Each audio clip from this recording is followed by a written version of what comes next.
So the Kundalini is said in the scriptures to be coiled at the base of the spine, 3.5 times around itself at the base of the spine. Trong các kinh người ta nói rằng là Kundalini được cuộn 3 lần ở góc hộp sống.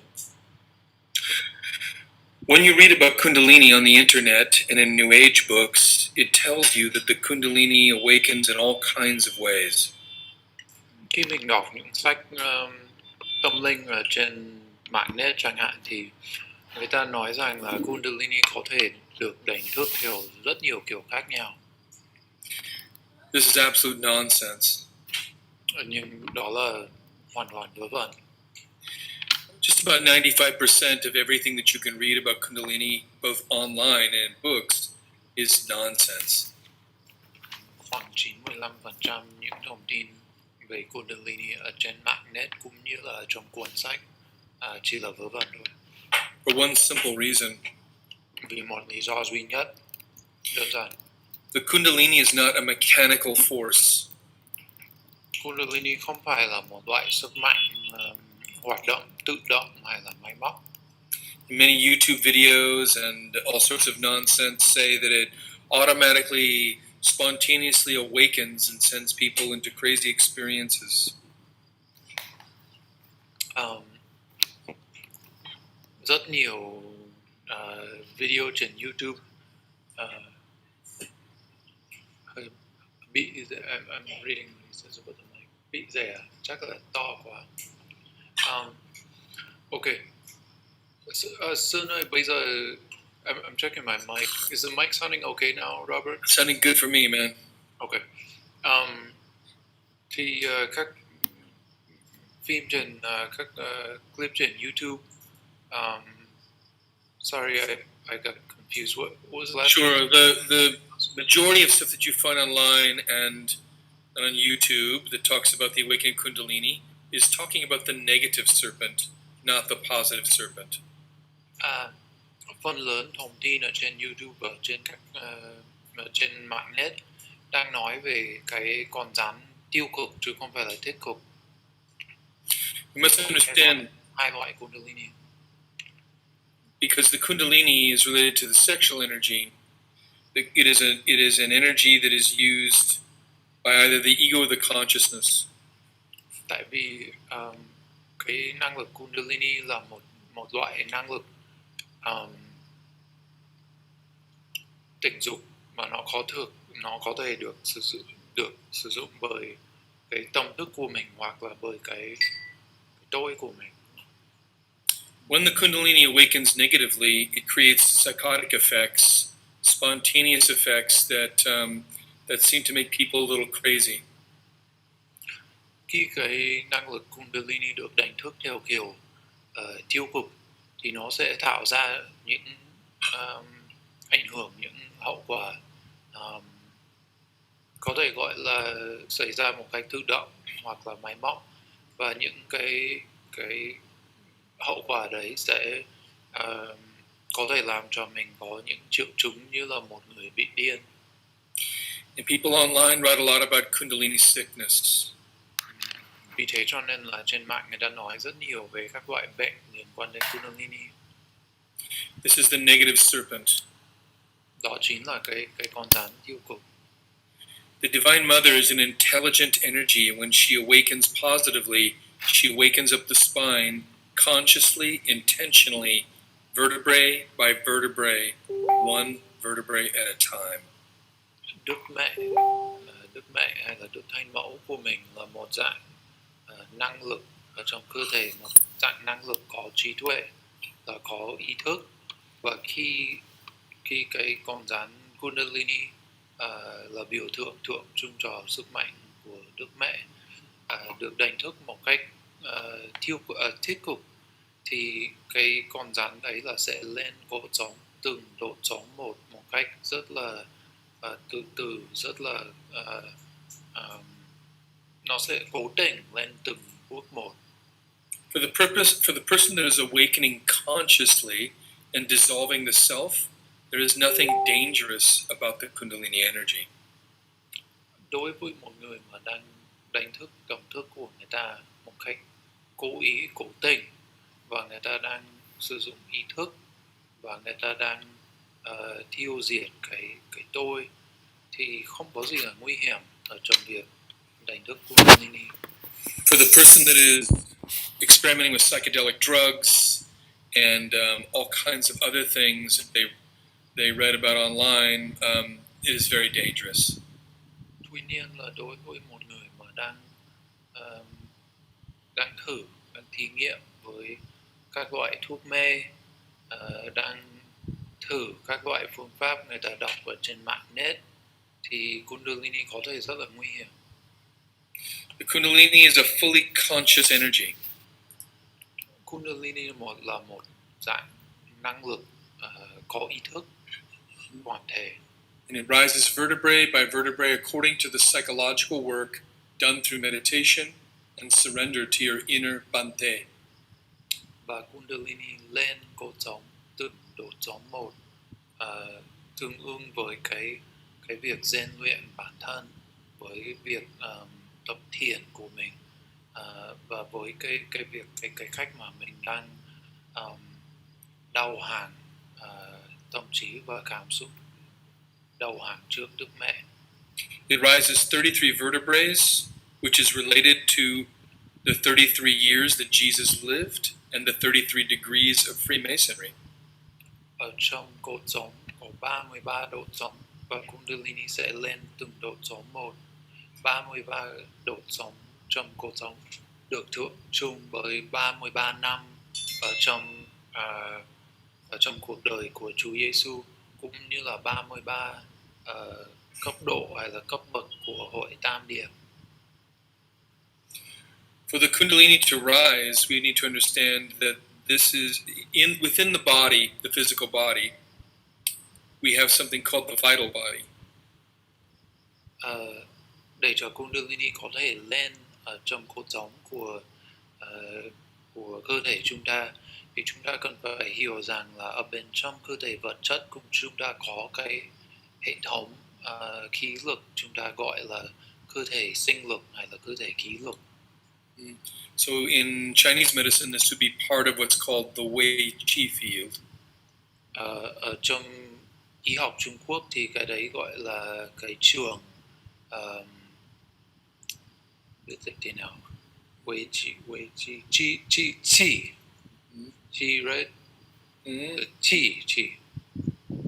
Chi khí meaning khí. Wei, what would that be? Wo. It's a very specific term to Chinese medicine. Yeah, I forget how to Yeah. So what you're seeing here is an image of an Ayurvedic chart of the nadis related. This is a chart of the energy channels within the vital body. Cái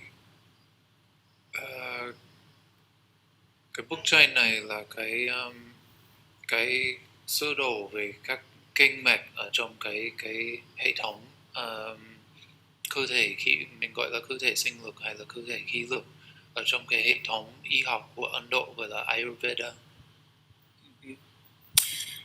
And so this is the same from Tibetan medicine. Và cái ảnh minh họa này là cái hệ thống của cơ thể khí lực ở trong cái hệ thống y học của người Tây Tạng. This is a chart of the meridians of the vital body within Chinese medicine. Và cái này là một của đến từ y học Trung Quốc. So in these channels, there are 3 specific channels that run along the spine. Trong song song với cột sống thì có 3 đường dây mạch chính. So they are part physical, part etheric, or part spiritual, you could say, in the fourth dimension.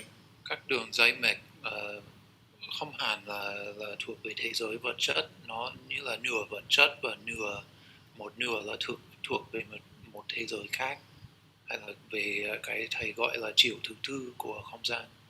Mm-hmm. So one of my teachers in the 90s I took him to see a Chinese doctor in Los Angeles, an old Chinese doctor. Trong những năm 1999X thì thầy đã đưa một người thầy của thầy đến gặp một thầy trong hệ thống y học Trung Quốc. Một He was thầy having, he was having some serious medical problems. vì lúc đó là thầy đang bị bệnh nặng. And when he got a treatment from the Chinese doctor, at the end of the treatment, the doctor looked at him very strangely.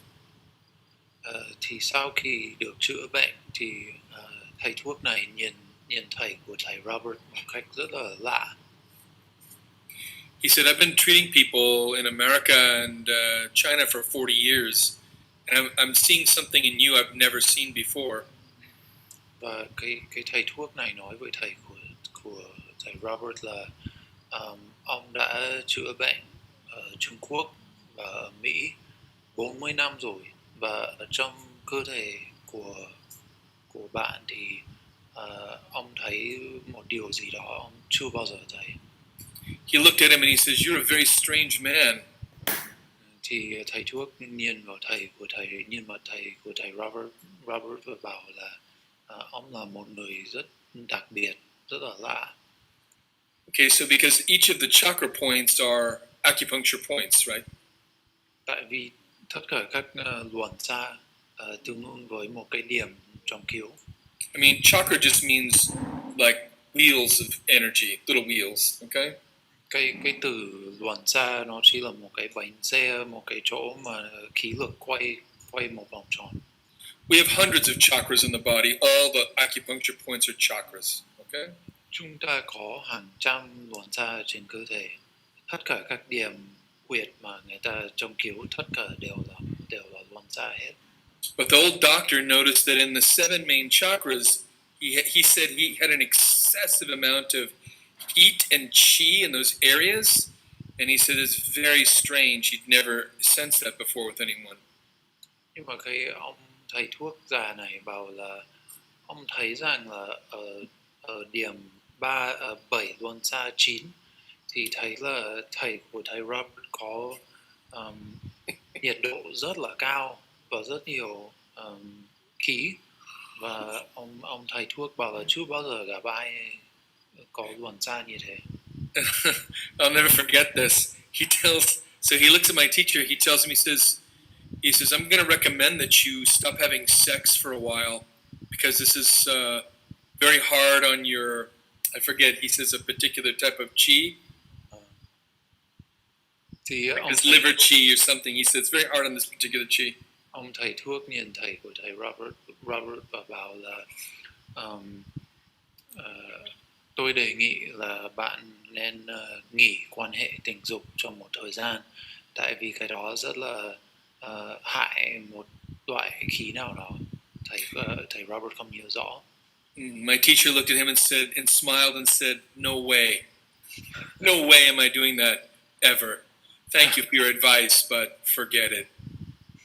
Thì thầy của thầy Robert nhìn thầy thuốc này và bảo là không bao giờ, cảm ơn ông đã đưa ra lời khuyên nhưng mà không được đâu. Because he knew what the old man was seeing. Vì ông thầy của thầy Robert biết là ông thầy thuốc đấy đang nhìn thấy cái gì. The mistake most esoteric students make is that they think Kundalini is not a part of self-realization. They think it's like an add-on or an extra, or it's some other separate thing that you can do as a part of self-realization, but it's not necessary. Rất nhiều học trò, rất nhiều người tu luyện hoặc là tập thiền, người ta nhầm lẫn ở chỗ này. Người ta nghĩ rằng Kundalini là một cái khía cạnh không quan trọng hoặc là một cái khía cạnh phụ ở trên con đường tu hành, là một việc mình có thể kết hợp vào hoặc là thêm vào con đường tu hành của mình, nhưng là một điều không cần thiết. But we have to understand and remember that the Kundalini teaching has different names in different religions, but it's always at the basis of every ancient religion. Tuy nhiên là chúng ta cần phải nhớ rằng là cái giáo lý về Kundalini được gọi bằng rất nhiều tên gọi khác nhau ở trong tất cả các giáo lý và tất cả các tôn giáo trên thế giới. Tuy nhiên là khi chúng ta xem những cái giáo lý gốc của tất cả các tôn giáo trên thế giới, lúc nào cũng có Kundalini trong đó. It is at the basis of Buddhism. Nó nằm ở trong phần chính, phần gốc của Phật giáo, of Taoism, của đạo giáo Trung Quốc, Christianity, Kitô giáo, and Zoroastrianism. đạo Zoroaster. So it is the reason, it is the original reason behind the teachings of celibacy and chastity. Đó là cái lý do tại sao các tôn giáo hay dạy về việc kiêng tình dục hoặc là kiềm chế tình dục. You can awaken, but you cannot eliminate karma without it. Các bạn có thể đánh thức ý thức của mình, nhưng mà các bạn không thể nào trừ nghiệp hoặc là giải nghiệp nếu không có Kundalini. And we have to differentiate between this. There are two things. A person can awaken consciousness to a degree, but they cannot eliminate karma without the internal fire. Chúng ta cần phải phân biệt rõ điều này. Một người có thể đánh thức ý thức đến một mức độ nào đó, nhưng nếu người ta không có người ta không thắp sáng cho cái ngọn lửa nội tâm thì người ta không thể nào giải nghiệp được. So I'm going to tell you, as a psychotherapist, you can change some behaviors, you can change a degree of behavior in how you do things in your life, but the seeds of desire inside that create the karmic circumstances of your life, those don't change without awakening the consciousness and using the internal fire.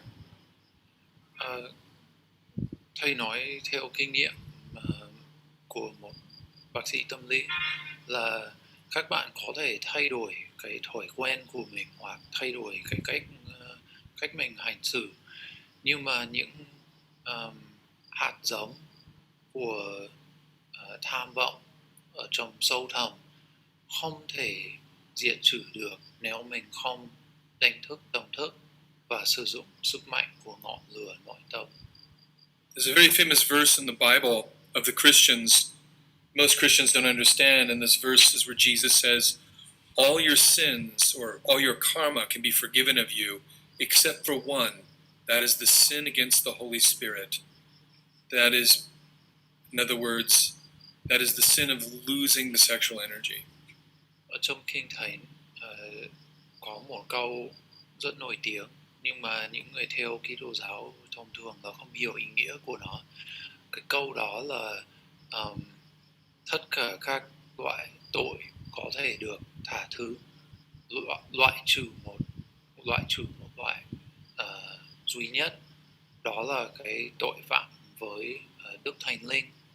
Cái loại tội đấy là không thể được tha thứ. Thì ý nghĩa của câu này là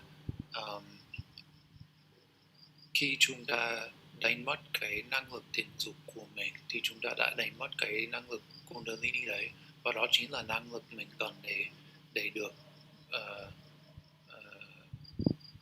giải nghiệp của mình. Cho nên là nếu mình phạm tội với tình dục với Đức Thánh Linh thì chúng ta sẽ không được giải nghiệp. You have a burning question, Tom, yeah? Burning question. Rob, if this is such an important thing and the sin is the only unforgivable sin, how come we don't really know about it? When I say we don't really know about it, I mean, I don't think it's common knowledge really about the sexual energy, or at least that's been my experience. You know? So it used to be known, this used to be known in the ancient times, we all knew this. Câu hỏi của Tom là nếu việc này là cái việc quan trọng nhất ở trong Kitô giáo thì tại sao tất cả mọi người không biết? Câu trả lời của thầy là ngày xưa thì người ta có biết. But over the centuries, as religions have degenerated and karma has become stronger, the teachings of sexuality have changed and degenerated into in different degrees. Ngày xưa người ta có biết, nhưng mà sau nhiều thế kỷ thì các giáo lý, các tôn giáo đã bị thoái hóa và người ta đã quên mất, và hoặc là người ta đã thay đổi những giáo lý này, cho đến bây giờ là rất khó tìm lại cái gốc. Most every culture sees itself as more enlightened than previous cultures. Hầu hết các nền văn hóa trên thế giới đều cho rằng mình hơn so với những nền văn hóa đi trước mình. Even when it goes through eras like great sexual repressive periods of the Christians, it still sees itself as more enlightened. Kể cả khi người ta đi qua những cái thời đại mà trong đó là người ta đang kiềm chế tình dục chẳng hạn, thì người ta vẫn nghĩ rằng mình hơn so với những người ngày xưa. So what's important to understand is that the word sin could be, it's the same, it would be better to replace it with the word karma, right? Trước hết thì chúng ta nên nói rằng là khi mình đọc kinh thánh thì khi mình gặp cái từ tội hay là tội phạm thì mình nên thay thế bằng từ nghiệp, thì nó sẽ rõ hơn, đúng hơn. It's something that we all knew at one time, but just because of the long changes humanity has gone through, it's been held secret. This is one of the things each master tries to come back, each prophet tries to come back and do, is bring it back out into the open. And when you bring this into the open, it's upsetting for people. Tất cả các bậc thầy vĩ đại, người ta đến với thế giới, và lúc người ta đến thì các giáo lý này là đang được giấu, được giữ kín ở trong các tôn giáo, các nhóm kín, thì các thầy lúc nào cũng cố gắng mở rộng cho nhiều người hiểu, nhiều người biết. Nhưng mà cái loại kiến thức này thì nó làm nhiều người cảm thấy khó chịu vì nó, cho nên là nó không dễ để tiết lộ cái thông tin này cho rất nhiều người hiểu. We have to understand the context, right? So nowadays, in this 21st century, it's really easy to talk about sex openly. Very easy, right? Chúng ta cần phải hiểu bối cảnh của các tôn giáo ngày xưa. Tại vì bây giờ trên thế kỷ 21 thì chúng ta có thể nói một cái quá dễ. Chúng ta muốn nói gì thì chúng ta nói thôi. Nói về tình dục không phải là vấn đề gì nghiêm trọng. There's a very interesting film about Carl Jung and Sigmund Freud, and I think it's called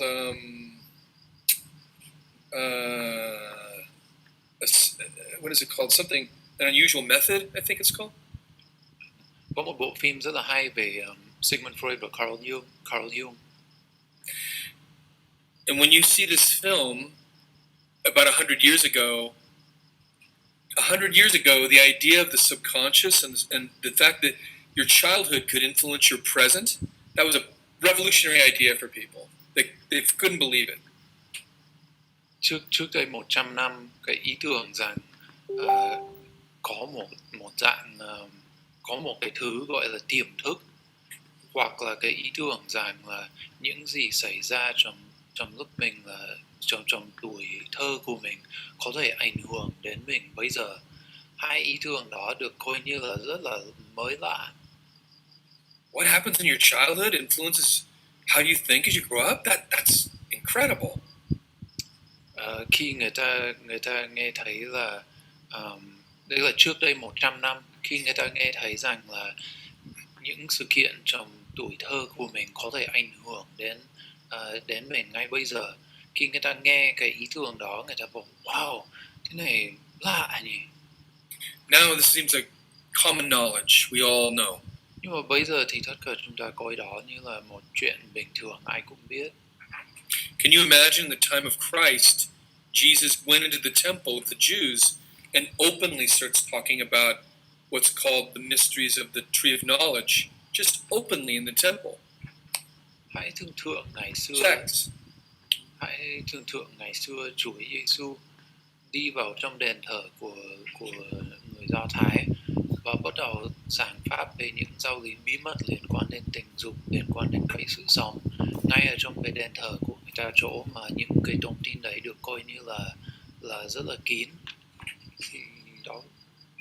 It's very interesting to note for everyone that in the religion of Christianity, this Master Jesus, he had a wife, and his wife was Mary Magdalene.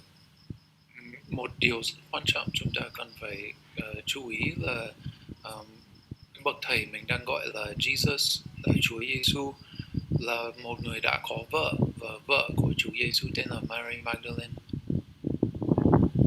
But as the church degenerated, they wanted to push away so hard the sacred sexuality that over the centuries, the myth was perpetuated that Mary Magdalene was a prostitute. Tuy nhiên là khi nhà thờ Kitô giáo bắt đầu thoái hóa, thì những người trong đó là người ta muốn ẩn giấu, hoặc là người ta muốn xóa hết cái giáo lý liên quan đến tình dục, cho nên là người ta bắt đầu truyền bá cái ý tưởng và cái truyền thống rằng Maria Magdalene là một prostitute, gọi là gì, cái mại dâm. But I would challenge any of you to show me anywhere in the Bible a single verse that says that Mary Magdalene was a prostitute, because it's not in there. Tuy nhiên là thầy đố các bạn tìm một câu trong Kinh Thánh nói rằng Maria Magdalene là gái mại dâm, tại vì cái đấy không có ở đâu trong Kinh Thánh. But so much they wanted to push away the teachings of sacred sexuality. Tuy nhiên là những người ở trong đó là người ta muốn xóa cái giáo lý liên quan đến tình dục thiêng liêng, người ta muốn xóa đến mức độ là người ta đã nghĩ ra cái câu chuyện đó. In Western culture, we still celebrate an early Gnostic sexual holiday, and that holiday is called Valentine's Day. Ở trong nền văn hóa phương Tây thì chúng ta vẫn có một ngày lễ đến từ những người theo Gnosis trong các thế kỷ ngày xưa, đó chính là ngày Valentine. So in in Euro-American culture, Valentine's Day, which happens in February, is the day of that represents romantic love. Ngày Valentine trong nền văn hóa của phương Tây, đó chính là ngày lễ liên quan đến tình yêu nam nữ. Now, very few Euro-Americans know why this holiday exists or why it represents love. Rất ít người Mỹ và rất ít người phương Tây biết vì sao mình có cái ngày lễ Valentine, và người ta cũng không biết vì sao cái ngày lễ đấy liên quan đến tình yêu như thế nào. But this holiday is actually the anniversary of an ancient Gnostic master named Valentinus. Nhưng mà trên thực tế thì cái ngày lễ Valentine đấy là cái ngày của một bậc thầy vĩ đại, một bậc thầy trong Gnosis ngày xưa tên là Valentinus. It is the anniversary of the day that his head was chopped off. Đó là ngày rỗ của ông, ngày ông bị chặt đầu.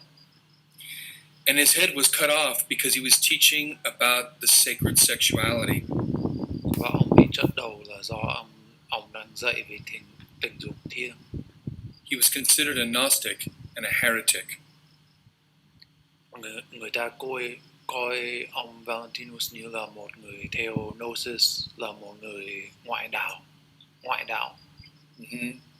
And so Valentinus was executed for this. Vì thế cho nên là người ta tù hình. So the sexual mysteries have always been very controversial historically. Thì những giáo lý liên quan đến tình dục thiêng lúc nào cũng là những giáo lý gây ra sự tranh cãi nhiều. So we have to remember with the serpent, there are two serpents. khi nói về con rắn thì chúng ta cần phải nhớ rằng là có hai con rắn. In the Egyptian Book of the Dead, this is talked about explicitly. Ở trong sách của người chết Ai Cập, người ta nói rất rõ về việc này. There is the tempting serpent Apep, Có cái con rắn cám dỗ, đó là Apep, the negative Kundalini. đó là cái Kundalini loại tiêu cực. And then there is the positive serpent Rồi có cái loại tích cực nữa, that lights the head of Horus. cái loại đấy là cái loại ở trên đầu, thắp sáng ở trên đầu của Horus. In the Christian religion, there is the negative serpent that tempts Eve. Hoặc là trong Kitô giáo thì cái con rắn tiêu cực là cái con rắn cám dỗ Eva. In the creation story. Ở trong cái câu chuyện trong sách Sáng Thế Ký. And then there is the positive serpent that Moses uses on his own magic staff to heal the Israelites. Bên cạnh đó thì có cái con rắn tích cực ở trên cái gậy của Môi-se. Đó là cái con rắn Môi-se dùng để chữa bệnh cho người Do Thái.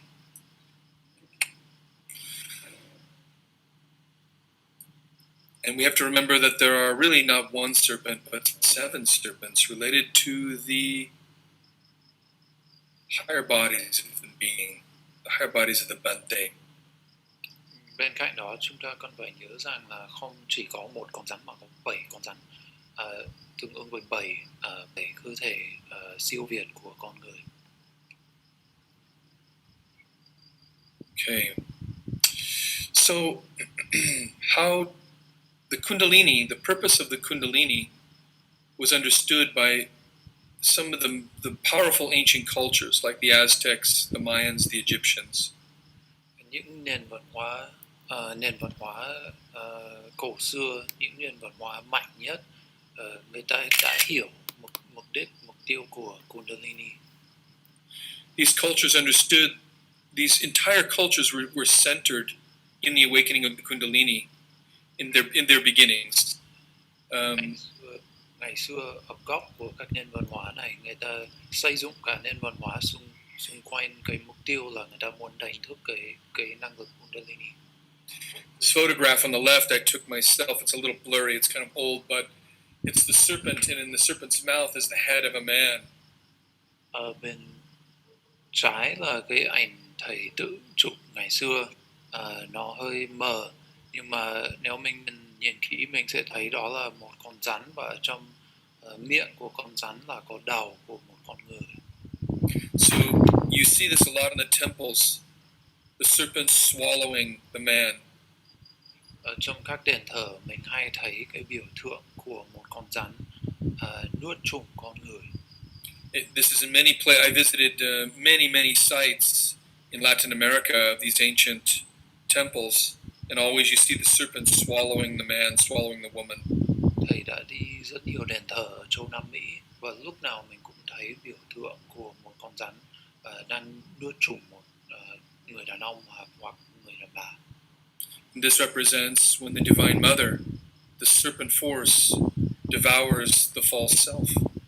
Biểu tượng này thường chung cho việc là cái sức mạnh của Kundalini, cái sức mạnh của Đức Mẹ nuốt chửng cái tôi ảo, cái tôi giả của chúng ta. She frees the consciousness. Và Đức Mẹ giải phóng cho tâm thức của chúng ta. So the serpent was worshipped by the ancient Aztecs and Mayans. The serpent was called Quetzalcoatl. Nền văn hóa Aztec và Maya ngày xưa gọi con rắn là Quetzalcoatl. Mm-hmm. And we see here in both Christian and Mayan symbolism the serpent swallowing the man.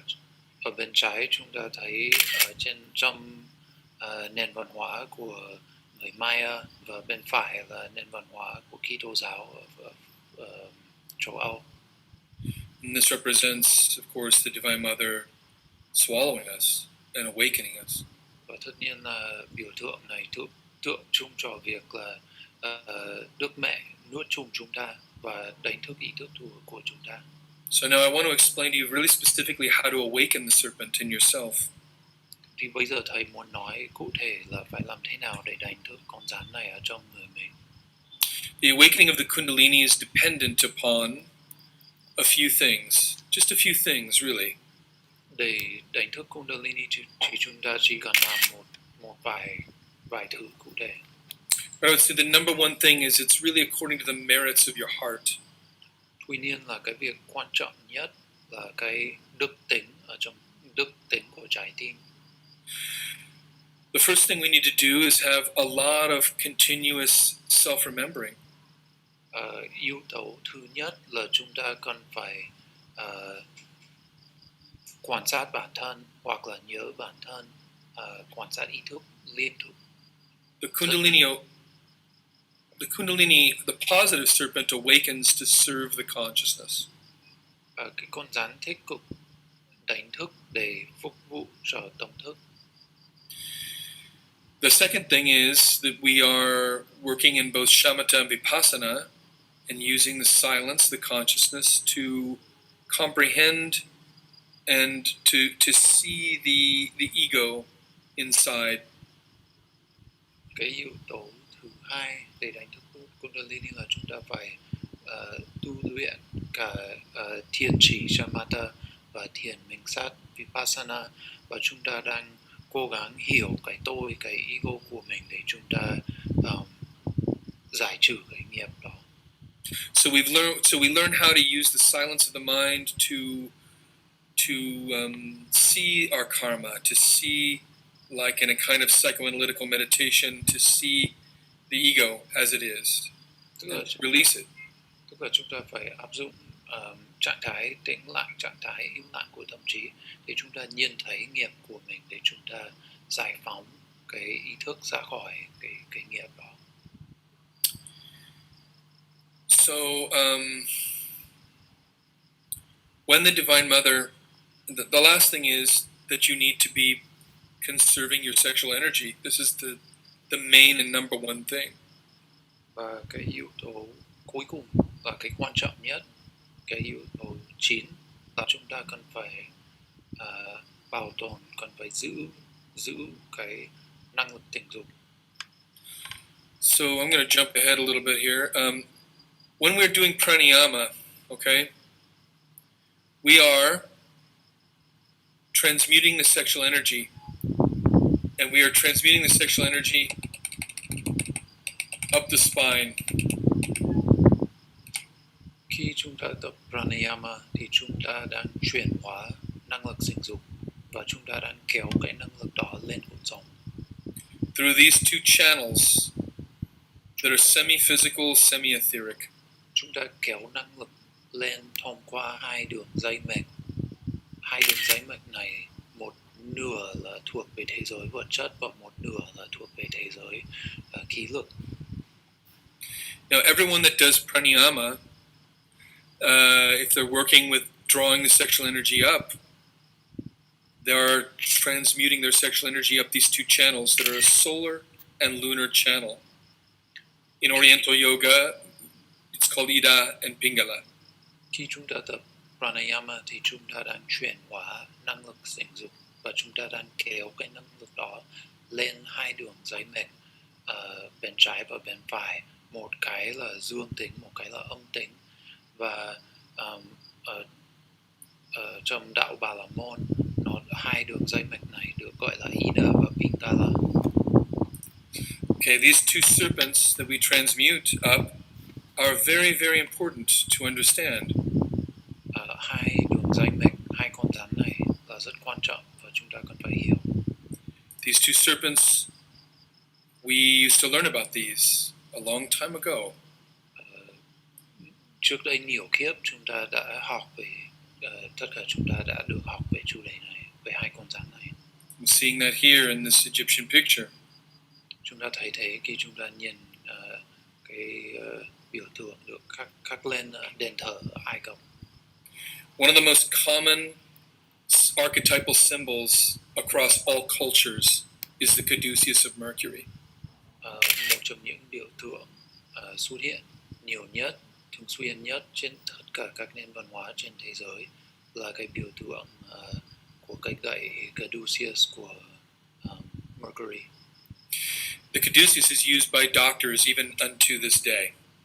Đến ngày này người ta vẫn dùng cái biểu tượng này cho bác sĩ. But we have to understand where this symbol comes from.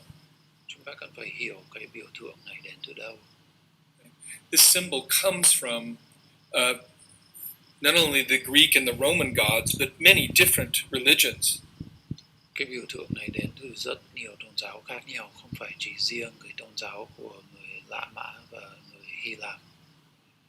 Because it was through the understanding of this symbol was connected to medicine, what was called the universal medicine. Cái biểu tượng này liên quan đến y học. Ngày xưa nó được gọi là thuốc thần kỳ hay là cái thuốc gì mà chữa hết tất cả các loại bệnh. Thuốc thiên. It's called the universal medicine because it is the Divine Mother. It is the consciousness. Nó được gọi là thuốc thần kỳ tại vì đó chính là cái ý thức của Đức Mẹ.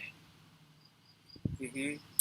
So on the left we see the symbol of the god Hermes, or also called Mercury. Ở bên trái chúng ta thấy biểu tượng của vị thần Hermes hay còn gọi là Mercury, thủy ngân. He has winged sandals and a winged helmet. Mình thấy rằng ngài cái dép của ngài là có hai cái cánh và cái mũ cũng có. The wings represent the ability to travel into higher and lower dimensions of space. Hai cái cánh này tượng trưng cho việc di chuyển trong các chiều siêu không gian, cho các cõi cao hơn hoặc thấp hơn. Because it is through the consciousness, through the sexual force, that we can begin to awaken in the higher and lower dimensions of space. Tại vì chỉ với ý thức, chỉ với cái sức mạnh của năng lực tình dục thì chúng ta mới có thể đánh thức ý thức của mình để ý thức vào trong những cái cõi siêu việt. Listen carefully, my friends. Many students of esotericism study a little bit about what the sexual energy is, but they don't really know what it does or what it actually really is. Rất nhiều học trò của các trường phái huyền học có học một chút về năng lực tình dục. Tuy nhiên là người ta không thực sự biết nó làm gì và nó hoạt động như thế nào. Okay. The sexual energy comes directly from the Bhante. It belongs to the Bhante, your inner God. Năng lực tình dục đến trực tiếp từ bản thể của mình, hay còn gọi là Atman của mình, hay là cái Đức Chúa nội tâm của mình. It belongs to your inner God. Nó là tài sản của Đức Chúa nội tâm. It is His energy deposited in your physical body, and it is the only unique energy that He has within us and within our system in order for you to get the self-realization quickly. Đó, cái năng lực đó thuộc về Đức Chúa hay Đức Phật nội tâm, và đó là cái năng lực duy nhất dành riêng cho việc đánh thức tâm thức một cách hiệu quả và nhanh chóng. It is your Divine Mother. Your sexual energy is not a liquid that sits in your body. It's a living, profound intelligence. It is the Christ. Cái năng lực tình dục của mình chính là Đức Mẹ hay là Đức Thánh Mẫu. Nó không phải là một chất lỏng gì đó thuộc về thế giới vật chất. Nó thực sự là năng lượng mình gọi là Kitô, và nó chính là một loại trí tuệ ở trong cơ thể của mình. Now, when you transmute your sexual energy through pranayama or through other methods we'll teach you, you're moving the energy through these two dragons, through these two channels. Khi mình chuyển hóa năng lực tình dục trong kỳ tập pranayama thì chúng ta đang kéo khí lực tình dục đi thông qua hai đường dây mạch này. This is from the ancient Mayans. You can see the two serpents. Anh biểu tượng hai con rắn này đến từ nền văn hóa Maya cổ xưa. And from the Taoist Chinese, the legend of Nuwa and Fuji. Đấy là ảnh biểu tượng từ nền văn hóa Trung Quốc, đạo giáo Trung Quốc ngày xưa. And Mitra from the Persian religion. Mitra từ nền văn hóa Ba Tư. You see the central serpent around Mitra? There are two serpents around Mitra. Mình thấy là có hai con rắn cuốn xung quanh cái vị thần Mitra này. We see here on the right, this is the leader of the Christian Orthodox Church, and he's carrying a staff with two serpents and a central channel. Ở bên phải là cái giáo hoàng của nhà thờ Chính Thống giáo thuộc Kitô giáo, và trên cái gậy của ông là có hai con rắn. What's crazy is he doesn't even remember, he doesn't even know what this really symbolizes. Cái điều lạ nhất là cái ông này đang cầm cái gậy này và ông không còn biết, không còn nhớ là cái biểu tượng này tượng trưng cho cái gì. But it's been so long part of their tradition for almost 2,000 years that it's now just a part of their tradition. They don't remember what it really means. Cái biểu tượng này trong truyền thống của người ta hơn 2.000 năm rồi, và nó cứ như thế một thời gian lâu dài, bây giờ người ta không còn nhớ đó là cái gì. But when you understand the mystery of the three serpents, you understand the meaning of this staff. Nhưng mà khi mình hiểu cái bí ẩn của ba con rắn này thì mình hiểu ý nghĩa của cái gậy này. Right? So here he is holding hands with the Pope of the Catholic Church, Pope Ratzinger, who was involved in the molestation of hundreds of children. Ở đây ông đang cầm tay của giáo hoàng Công giáo, ông Cardinal Ratzinger là một người có gì liên quan đến cái vụ lạm dụng tình dục rất nhiều trẻ con. And that happened because, of course, they have no idea what the sexual energy is for anymore. Cái vụ đấy xảy ra trong nhà thờ là do bây giờ các linh mục không còn nhớ là cái năng lực sinh dục là để làm gì. So,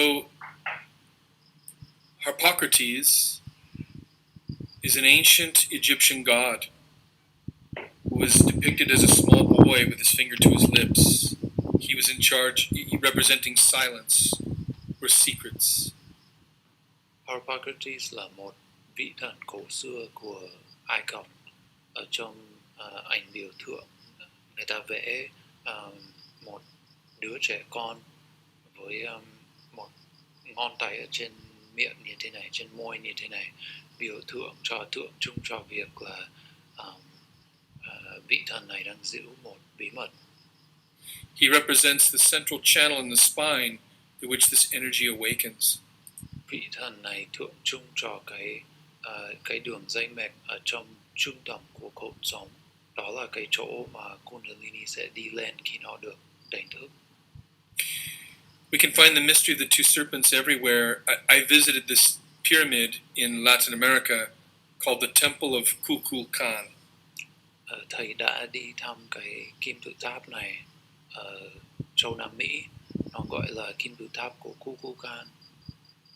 This pyramid is dedicated to the great feathered serpent Quetzalcoatl. Đây là cái kim tự tháp này là một đền thờ dành cho cái con rắn hai cánh, hay là cái con rắn cứ dịch thế, người ta gọi là Quetzalcoatl. And in fact, the whole pyramid is built upon an ancient underground cenote, a giant well of water. Người ta đã xây cái kim tự tháp này ở trên một cái giếng cổ xưa, có một cái giếng có nước ngày xưa, which represents the sexual waters of life. And at the top of the pyramid is where they used to keep an eternal fire. Xin lỗi, gọi là giếng. Sorry, she's correcting my translation. You're saying they keep a central fire in there, in the At the temple? top of the pyramid, yes, they kept a central fire. Và ở trong đền thờ này, ở trên cái đền thờ, ở trên đỉnh của Kim Tự Tháp thì người ta lúc nào cũng giữ một ngọn lửa.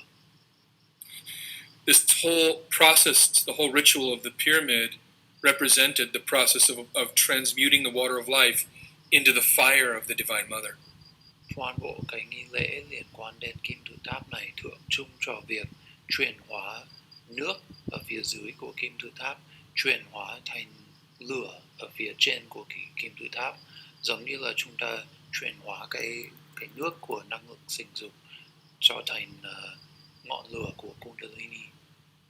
Now, if you look at the very bottom of the picture, there's a little door underneath the stairway on the left. Nếu chúng ta nhìn kỹ ở phía bên trái, ở phía dưới của Kim Tự Tháp, chúng ta thấy một cái cửa hay một cái cổng rất là nhỏ xíu. So I went in that little door with a group of people, and we went inside the pyramid. Thầy đã đi vào trong cái cửa đó và thầy đi vào trong cái Kim Tự Tháp này.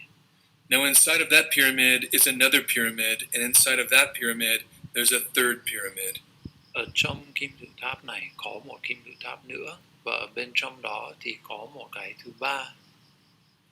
And you climb up these very thin steps. It's really hot and small. Khi chúng ta treo lên thì chúng ta thấy nó rất là hẹp và rất là nóng. I don't think they let you go in there anymore, but back in the 90s when I went in there, I took this photograph at the top of the ancient internal pyramid. Hình như bây giờ người ta không cho mình đi vào trong này nữa, nhưng mà trong những năm 199X thì thầy đã đi vào trong đó và thầy đã chụp ảnh này ở trong cái Kim Tự Tháp ở bên trong đó, ở trên đỉnh của nó. So you can see the two chakras, and between the two chakras are the two serpents, rising from the base chakra to the crown chakra. Ở đây chúng ta thấy hai luận xa và chúng ta thấy là cái con rắn đi lên từ cái luận xa gốc đến cái luận xa trên đầu.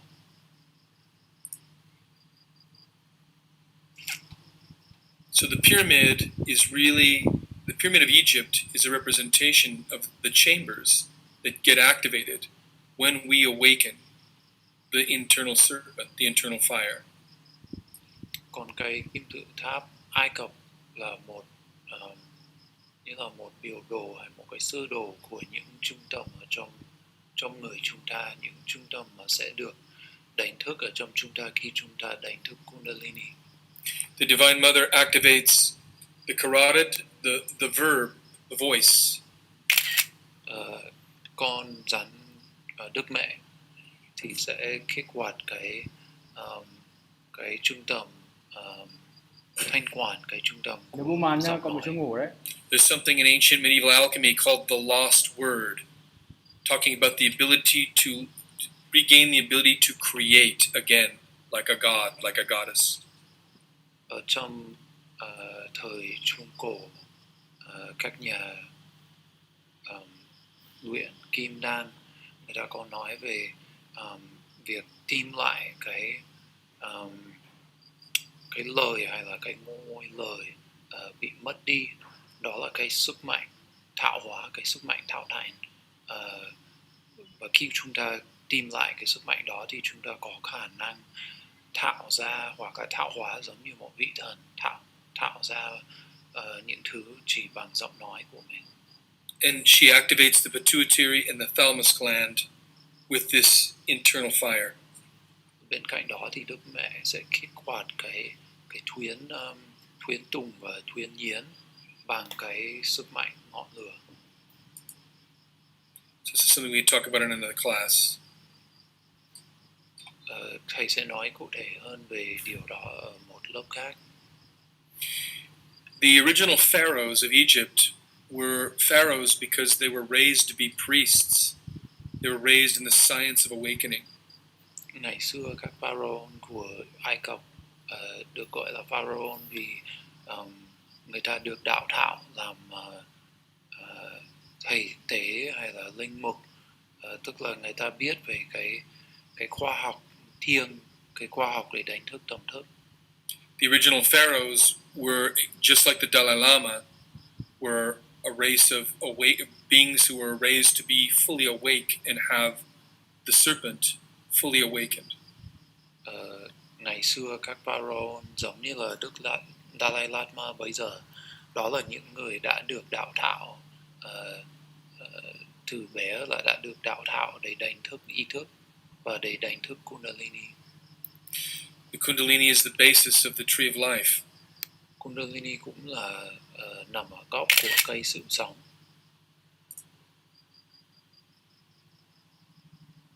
Okay, we're going to run out of time, so I need to talk about this.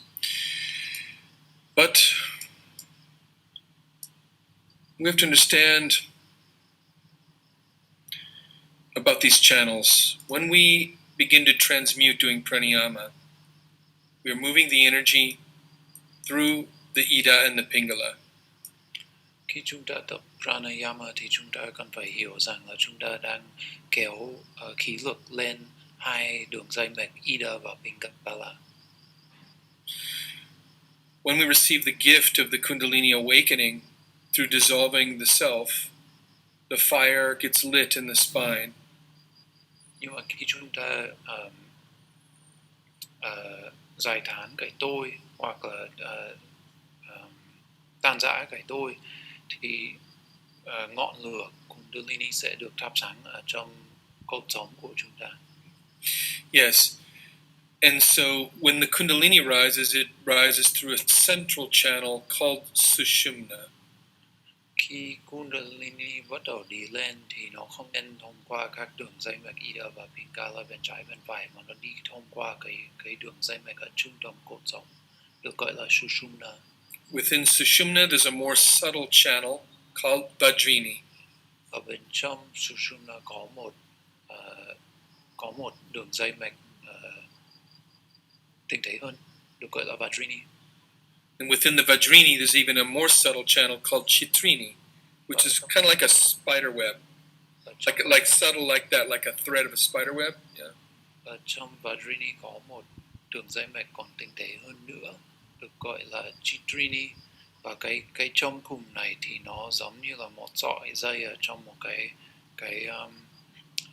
mạng nhện. Mm-hmm. And when the fire awakens, it begins to awaken vertebrae according to specific psychological tests that you pass through, both in the emotional plane and the physical plane. Và khi ngọn lửa được đánh thức thì nó sẽ lên từng đột số một, tương ứng với việc là chúng ta cần phải trải qua những cái thử thách tâm lý ở trong cõi cảm xúc và cõi lý trí. So the first tests that you go through are tests called the minor mysteries. Mấy cái thử thách đầu tiên chúng ta cần phải trải qua được gọi là mình gọi là tiểu biện. Everyone goes through this who conserves their energy and tries to awaken the fire. Tất cả những người mà đang luyện tập để giữ năng lực tình dục và đánh thức ngọn lửa, tất cả đều phải trải qua. Yes. So, however, if you lose your energy, the Kundalini descends. Tuy nhiên là nếu ở trong quá trình tập đánh thức Kundalini chúng ta đánh mất cái năng lực tình dục của mình thì cái Kundalini sẽ đi xuống. So,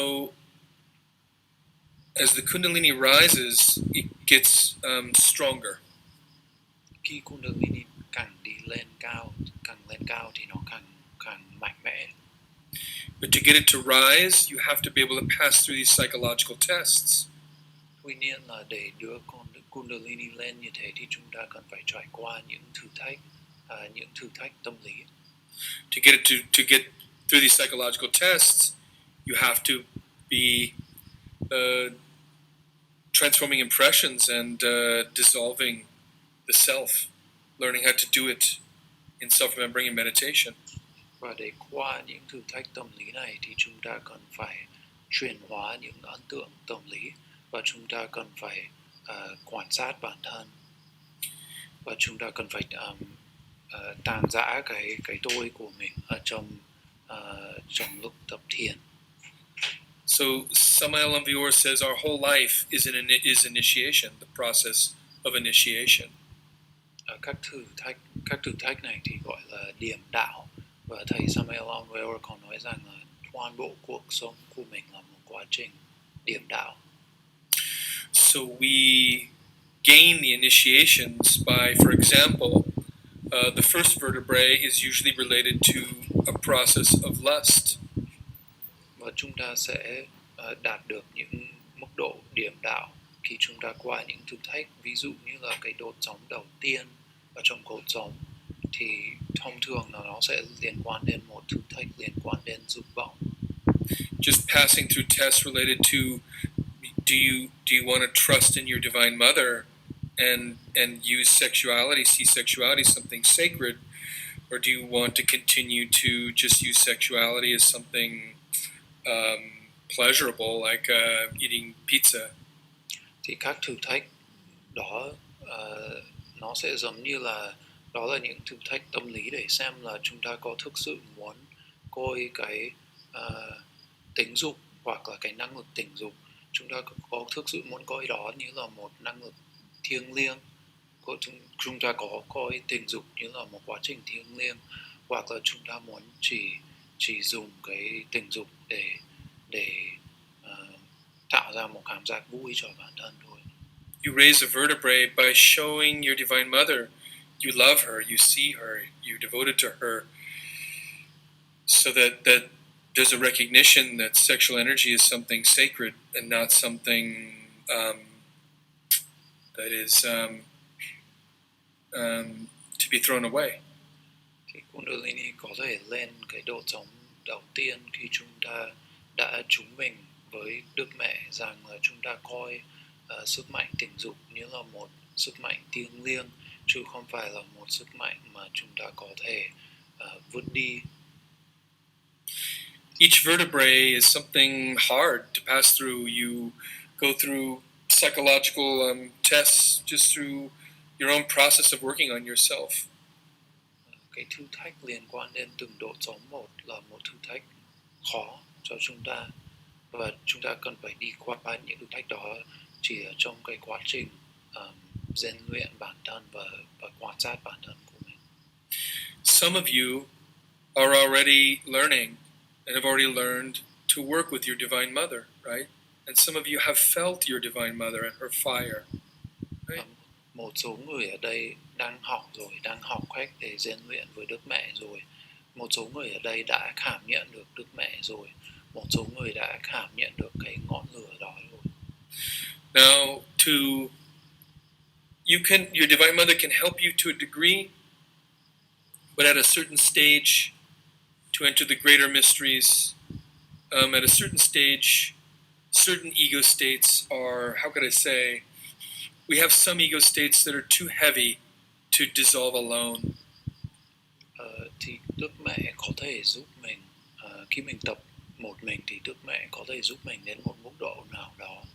Tuy nhiên là sớm hay muộn thì chúng ta sẽ phải đối mặt với những cái tôi, hoặc là những cái trạng thái tiêu cực của cái tôi mà nó có sức mạnh to lớn quá, mà một mình mình sẽ không có đủ sức để mình tan rã cái đó.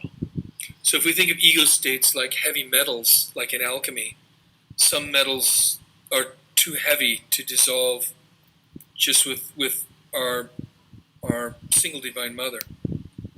Nếu chúng ta coi những trạng thái của cái tôi, những trạng thái tiêu cực nhất của cái tôi như là một loại kim loại nặng, giống như ở trong phép luyện kim đan, thì chúng ta sẽ hiểu.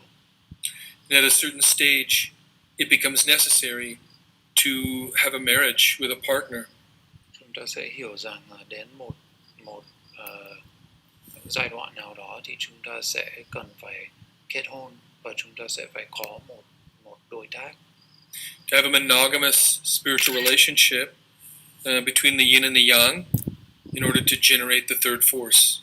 Tức là chúng ta phải có một cái quan hệ riêng biệt với một phụ nữ nếu chúng ta là người đàn ông, hoặc với một người đàn ông nếu chúng ta là phụ nữ. Chúng ta phải có cái quan hệ tâm linh với người đó để có cái sức mạnh để tan rã cái tôi. So from our perspective, the original purpose of sexuality and marriage is to dissolve self.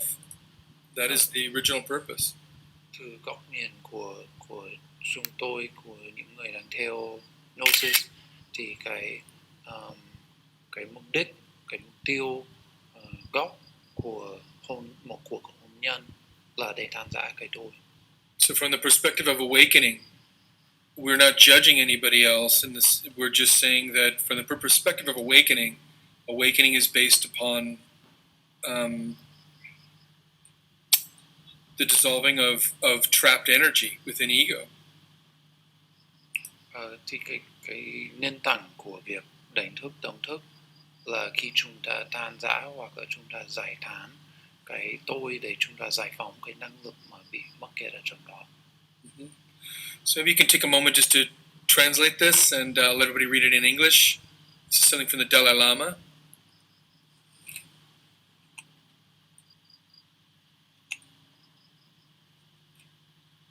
Regarding Karma Mudra. Just take a moment with that.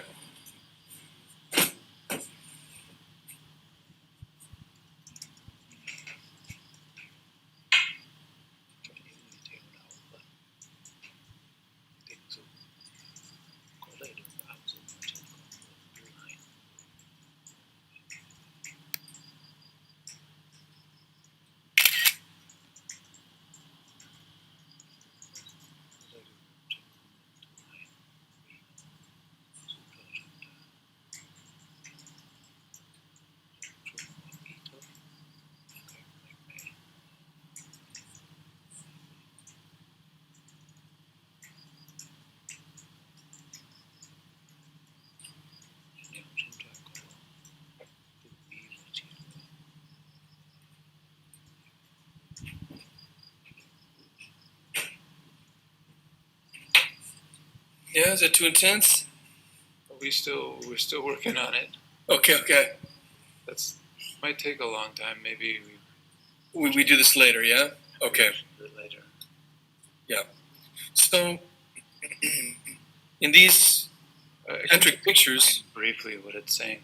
Cái câu trích dẫn đấy là trích dẫn từ một sách của Đức Dalai Lama mà nó chỉ nói ngắn gọn là tại sao ở trong đạo Phật người ta dùng tình dục để làm gì. So in these ancient pictures, you're seeing a raw representation of Karma Mudra. Ở trong các biểu tượng cổ xưa này, mình đang thấy người ta mô tả thế nào là Karma Mudra.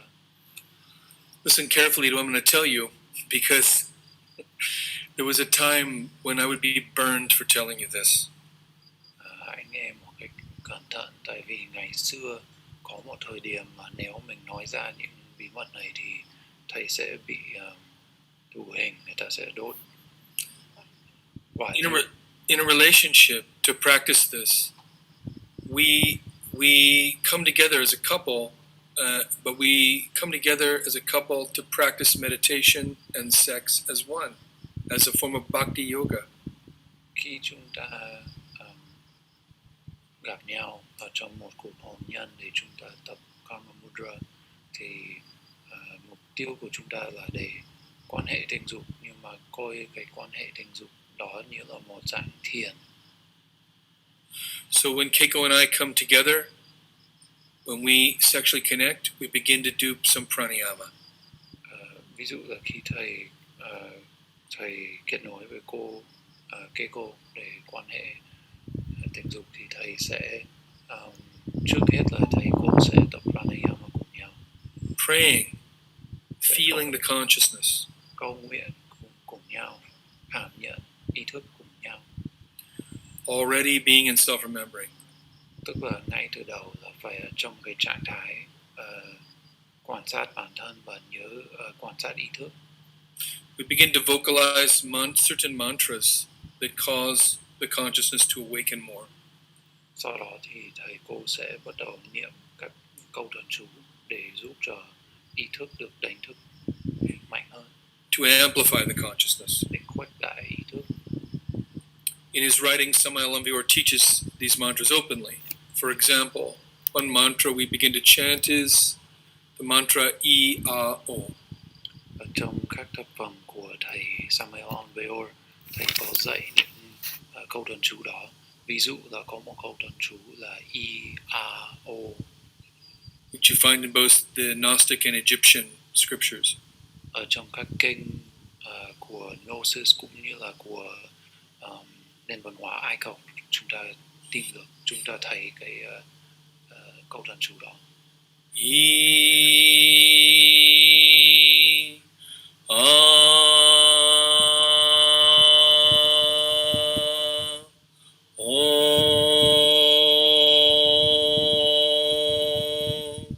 We begin to do this together. Mình cùng nhau niệm, hai vợ chồng cùng nhau niệm E-A-O như thế. Here in this picture we see represented the three forces.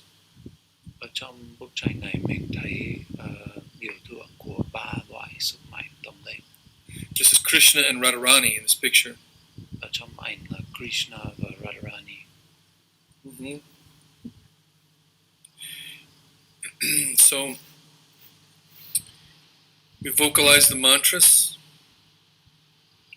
Thì chúng ta sẽ for a little while, niệm tập chú trong một lúc. and we just feel, right, the connection of our consciousness together. Và mình chỉ cảm nhận cái cảm giác cái kết nối, hai ý thức kết nối với nhau. We look in each other's eyes. There's only enough sexual movement in order to maintain an erection. Hai người nhìn vào mắt của nhau và chỉ cơ thể vật chất chỉ di chuyển vừa đủ để duy trì dương vật cứng cứng. We're not trying to get super identified with the genitals. We're trying to stay in the heart and with the consciousness, for it to be in the heart and in the consciousness. Tại vì mình không muốn quá tập trung vào cơ quan sinh dục. Chủ yếu là chúng ta muốn tập trung vào trái tim và tập trung vào việc quan sát ý thức. And then we begin to ask the Divine Mother Earth, to light the fire of our spine. Sau đó thì chúng ta sẽ cầu xin Đức Mẹ của trái đất để bắt lửa cho cột sống của chúng ta, to awaken the fire in the spine. để đánh thức ngọn lửa trong cột sống. And I'm going to give you there are a few mantras you can use to ask to do this, but I'm going to give you the strongest one. This mantra sounds funny, but it is a very strong mantra to awaken the fire. Có một vài câu thần chú khác nhau để đánh thức cái ngọn lửa này, nhưng mà thầy sẽ nói cái câu thần chú mạnh nhất. Có thể là các bạn sẽ thấy lạ khi nghe, nhưng mà nó thực sự là có rất nhiều sức mạnh. Okay, so you can find this mantra, right? Something I learned from my teacher and from Samael, and I'll put it in the chat here. You say you do it, right? Kandil, bandil.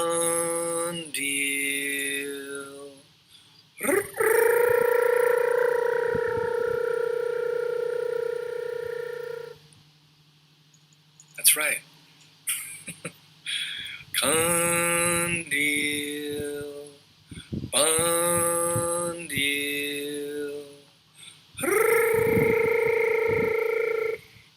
Now your partner, if you ask to do this, your partner may look at you like, that's, I don't know if I can do that. So you can do it internally, silently. Nếu như các bạn tập như thế này với vợ chồng của mình và mình mình nói rằng mình muốn niệm câu thần chú này thì có thể người ta sẽ nghĩ mình điên. Thì nếu người ta thích thì có thể đọc to, nhưng mà nếu người ta không thích thì mình có thể niệm thầm ở trong ý niệm của mình. We're trying to stay with the consciousness and activate the consciousness.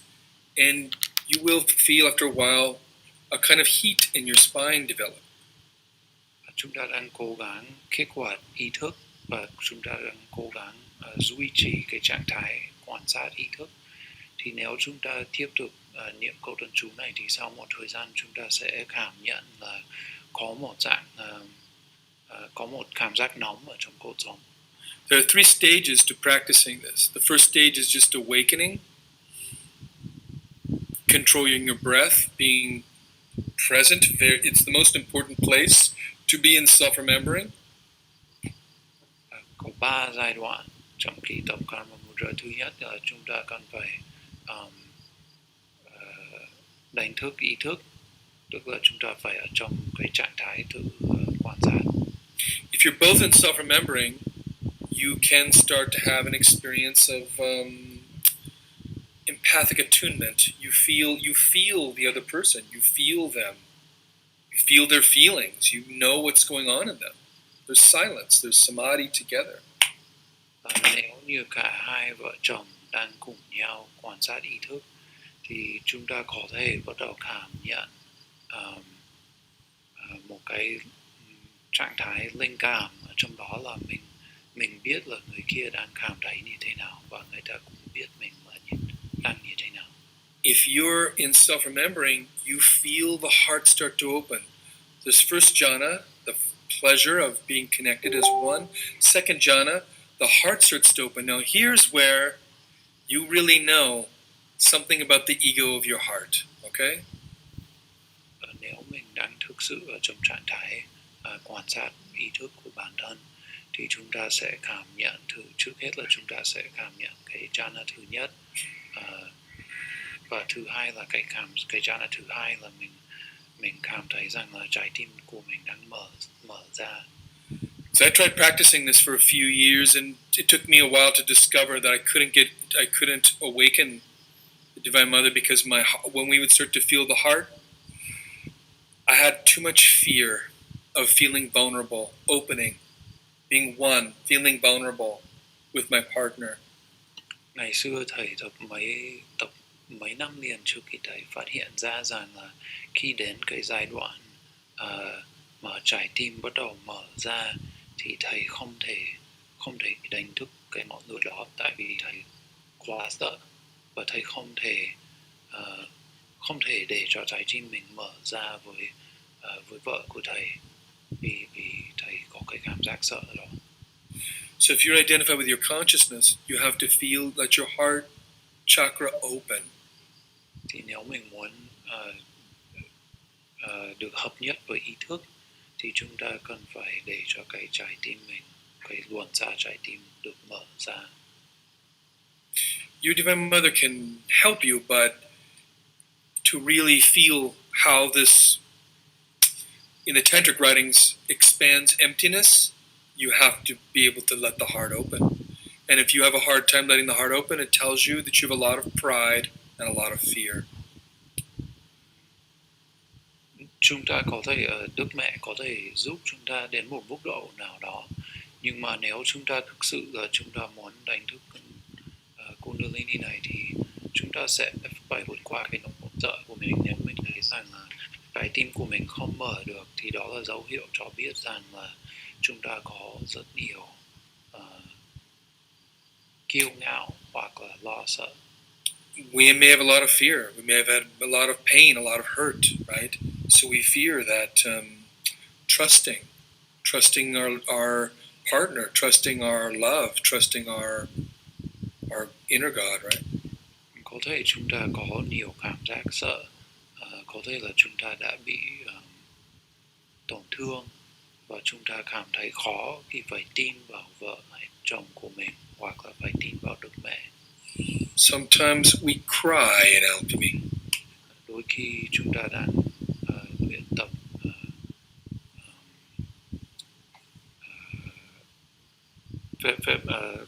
thầy gọi là alchemy, luyện kim đan tình dục, và chúng ta sẽ khóc.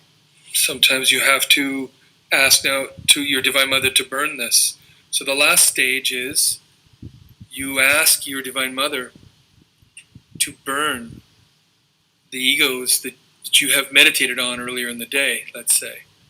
Đến giai đoạn thứ 3 thì chúng ta sẽ cầu xin Đức Mẹ hỏa táng hay là hỏa táng các cái tôi mà mình đã phát hiện ra trong này hoặc là trong lúc thiền. So Keiko says, my Divine Mother, please, I call you Divine Mother Kundalini. And she says, please burn my fear. And then if my mind is silent, I'm observing my attention, I feel some oneness with her. I feel that fear. I feel that little fear as well. And I say, yes, my Divine Mother, calling on my own Kundalini, my own mother, right? Burn that fear.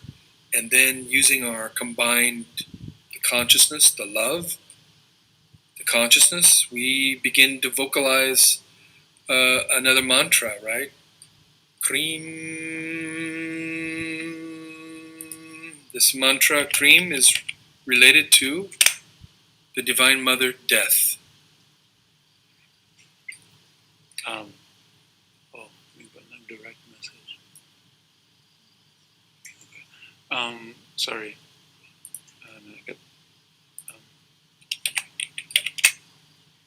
Đúng rồi.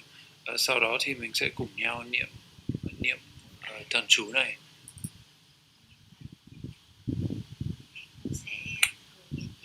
Đúng rồi, mình chưa nói cái đấy. Tức là nếu như ví dụ là cô Keiko nói rằng là cô muốn giải quyết cái tôi liên quan đến cảm giác sợ, thì cô sẽ cầu nguyện cho Đức Mẹ và sẽ nói ra là xin Đức Mẹ hãy hòa tán cho tôi cho con cái cảm giác sợ này, và cô sẽ ý niệm về cái cảm giác đó. Lúc đó thì thầy sẽ cố gắng cảm nhận cái cảm giác đó ở trong cô Keiko, và thầy sẽ giúp cô cầu xin cho Đức Mẹ của thầy để giúp Đức Mẹ của thầy có thể áp dụng sức mạnh của cả hai người cùng một lúc để tiêu diệt cái tôi đó. Sau đó thì người ta sẽ niệm cái câu thần chú cream này. Now, some of you know this experience. Some of you know this experience of drawing the consciousness out of an ego state. Một số người ở đây đã biết cái cảm giác này rồi, đã biết cái cảm giác khi mình rút cái năng lực của mình ra khỏi một cái trạng thái của cái tôi. You feel it as you burn it. You feel it coming out. A little rise in consciousness. You feel that burning. You've experienced this before, Brooke? Mình cảm nhận được khi mình tiêu diệt, khi mình đốt cháy cái tôi đó, thì mình cảm nhận được là cái năng lực ý thức của mình được giải phóng, và mình thấy rằng ý thức của mình được tăng lên. I think it's really subtle. I think burning is a way to describe it. But for me, like, that's a subtle burning, not like energetically, for sure. But it is, maybe for me, or just my experience is subtle. So, yes, it doesn't feel like a blowtorch or anything. Yeah. Well, I think it's important, the connection between what is seen as a metaphor, which alchemy, there's so many concepts, like, yes, maybe a blowtorch, but fine, like so fine and subtle, and obviously the danger is there, but it's energetically, not maybe like we think of physically, right?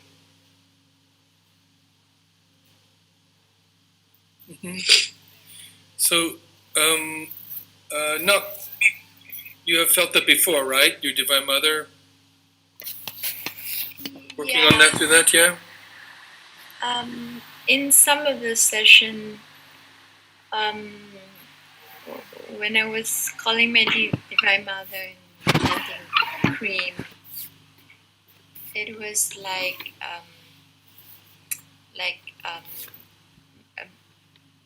not burning but melting away. Mhm.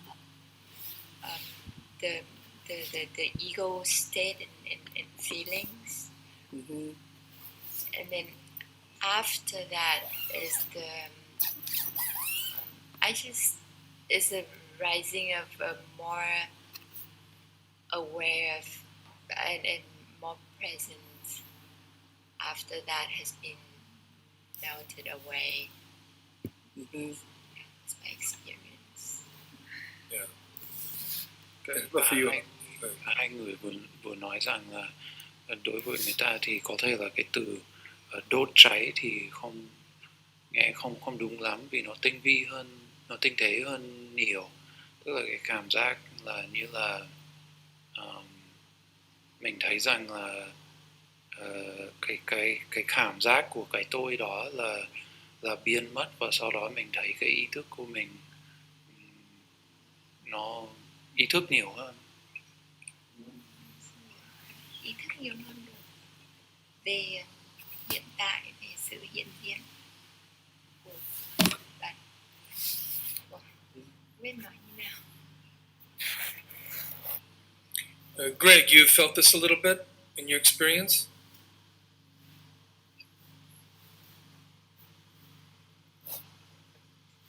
What would you say? I have, yes. What struck me is when Crystal said melt. It's like a melting away, and the burn. It's like Brooke said, the very, very fine, gentle yet powerful, moving. Mm-hmm. Greg bảo là cái từ chảy nghe đúng hơn là đốt cháy, như là nó rất là cái cảm giác nó rất là tinh tế. So we see the severed head here, right? The severed head drinking the blood. Blood is a vehicle of the chi.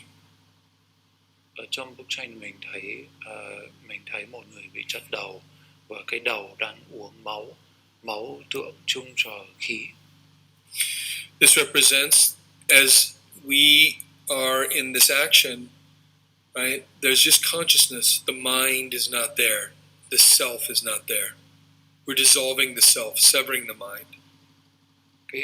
Cái biểu tượng này có nghĩa là khi chúng ta đang làm như thế này thì cái lý trí hay là cái tâm trí của chúng ta đang không hoạt động, cái tôi của chúng ta không hoạt động. And the trapped consciousness gets, right? We recover that trapped consciousness that's stuck in the blood, that's stuck in a sankhara. This is the blood. Và chúng ta sẽ lấy lại cái ý thức, cái tâm thức của chúng ta mà bị mắc kẹt ở trong cái tôi của mình. Đó là cái máu. Mình hút cái máu ra khỏi đó. Yes. So here we see in the next picture the same thing, the severed head representing the consciousness becoming free of the mind, right? The flower of virtue, the scissors cutting off, and the different psychological eyes, the different desires in the necklace. The hands represent the severing of action, karmic action. Ở trong cái bức tranh bên phải thì chúng ta thấy một biểu tượng chặt đầu, và chúng ta thấy các cái vòng cổ. Trên vòng cổ là các cái sọ hay là các cái đầu người. Đó là cái đầu của các người ở trên vòng cổ, tượng trưng cho các cái tôi mà đã bị diệt, và cái xung quanh thắt lưng thì cái vị thần này là đang đeo thắt lưng có các cái tay bị chặt, là tượng trưng cho việc là cái hành động liên quan đến nghiệp là đã bị chặt đi. Yes, and so when we practice in this way, we begin to dissolve the self. Khi chúng ta tập luyện theo phương pháp này thì chúng ta dần dần chúng ta tan rã cái tôi. We allow the Divine Mother Durga to work. Và chúng ta để cho Đức Mẹ Durga làm việc. Because the Divine Mother Kundalini pays the law. Pays the law. She, this is hard to explain, she, by dissolving the self, it's like we're paying karma, right? We're paying for what we took. Tại vì nó giống như là khi chúng ta tan rã cái tôi thì chúng ta đang trả nghiệp, hoặc là nói cụ thể hơn là Đức Mẹ đang trả nghiệp hộ cho chúng ta.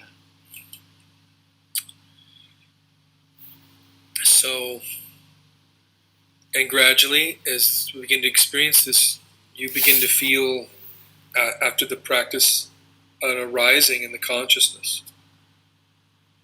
Và dần dần khi chúng ta tập luyện như thế này thì chúng ta sẽ thấy rằng là ý thức của mình dần dần được tăng lên.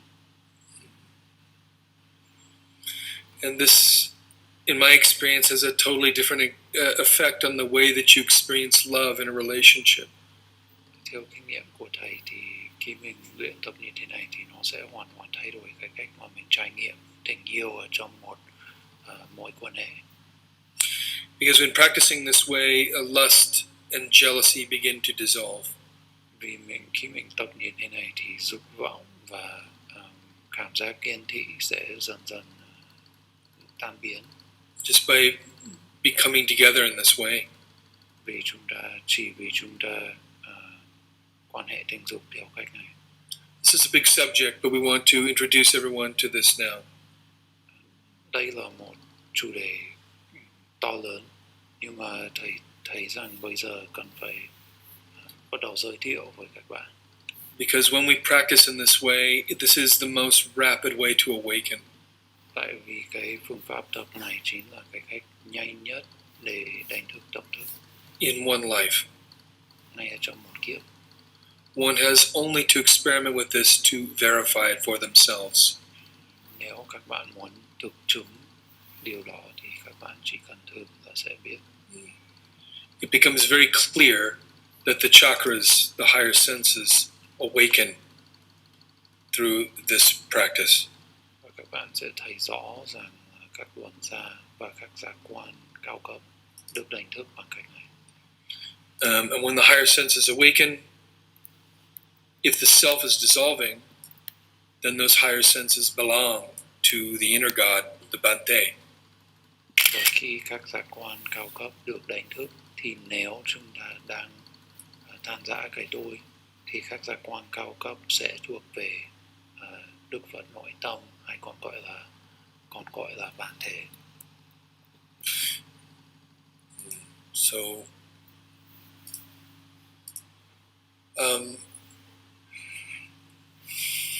all the dormant possibilities the Bhante has, all his powers and faculties, are potentially contained in the sexual energy.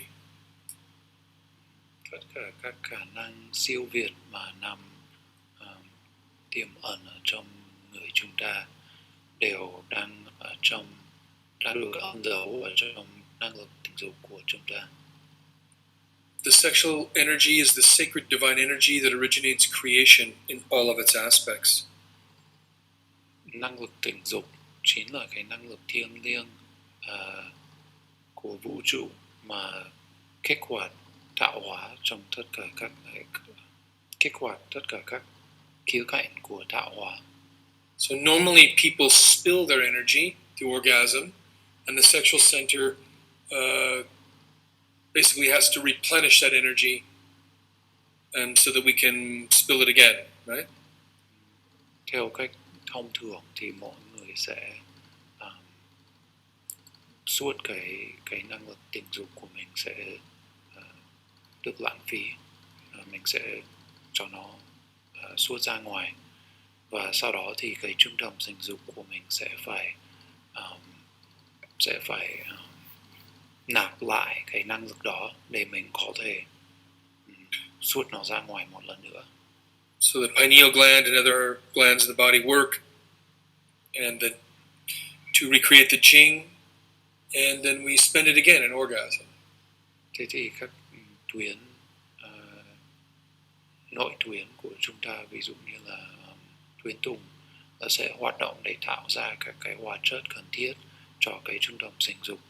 Sau đó thì chúng ta sẽ lãng phí các hóa chất đấy cùng với cái năng lực, cái khí lực ở trong lúc chúng ta trải nghiệm cái cực quái tình dục. Thì sau đó thì cơ thể của chúng ta lại phải bắt đầu lại từ đầu để tạo ra các cái năng lực và các hóa chất đấy. So there are three steps that a normal person doesn't notice in the use of sexual energy. The first is activation, the second is movement, and the third is channeling. Trong thông thường thì mọi người không nhận ra rằng là có ba bước hoặc là 3 giai đoạn này khi chúng ta muốn áp dụng sức mạnh của năng lực tình dục. Đó là thứ nhất là kích hoạt, activation, and movement and channeling. Correct. Cái giai đoạn thứ nhất là giai đoạn kích hoạt, tiếp theo là giai đoạn di chuyển, và thứ ba là giai đoạn điều hướng. So normal people only do the first two steps. They activate and then they move the energy. Then it goes out, they orgasm. Thông thường thì khi mọi người quan hệ tình dục thì người ta chỉ làm 2 bước đầu tiên. Thứ nhất là người ta kích hoạt cái năng lực tình dục của người ta. Thứ hai là người ta di chuyển cái năng lực tình dục, và người ta di chuyển cho nó ra ngoài cơ thể ở trong một cực quái tình dục. Sau đó thì nó sẽ mất đi. So they're actually unconscious of the last step, where the energy gets channeled downward toward the earth. We don't actually feel it, how the energy is going down toward the genitals, down toward the earth. Và thông thường thì người ta không ý thức về cái bước thứ ba, mà sau khi người ta đạt cực quái tình dục thì cái năng lực sinh dục đó sẽ đi về phía xuống và nó sẽ ra ngoài cơ thể và vào trong trái đất. When we're awakening positively as the Gnostics, we do this last step consciously. We channel it up to the heart, up to the third eye. We channel it upwards and inwards. Tuy nhiên là khi chúng ta tập theo cách của Gnosis thì chúng ta làm cái bước thứ ba, đấy là chúng ta làm với ý thức. Thay thế cho việc là chúng ta cho cái năng lực đó xuống trái đất thì chúng ta sẽ điều hướng nó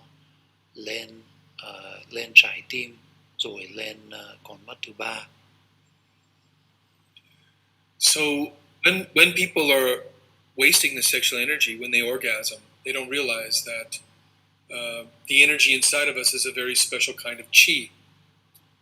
Khi người ta đang lãng phí cái năng lực tình dục, khi người ta đạt tới cực quái tình dục thì người ta không hiểu rằng cái năng lực tình dục ở trong người mình là một loại khí lực đặc biệt.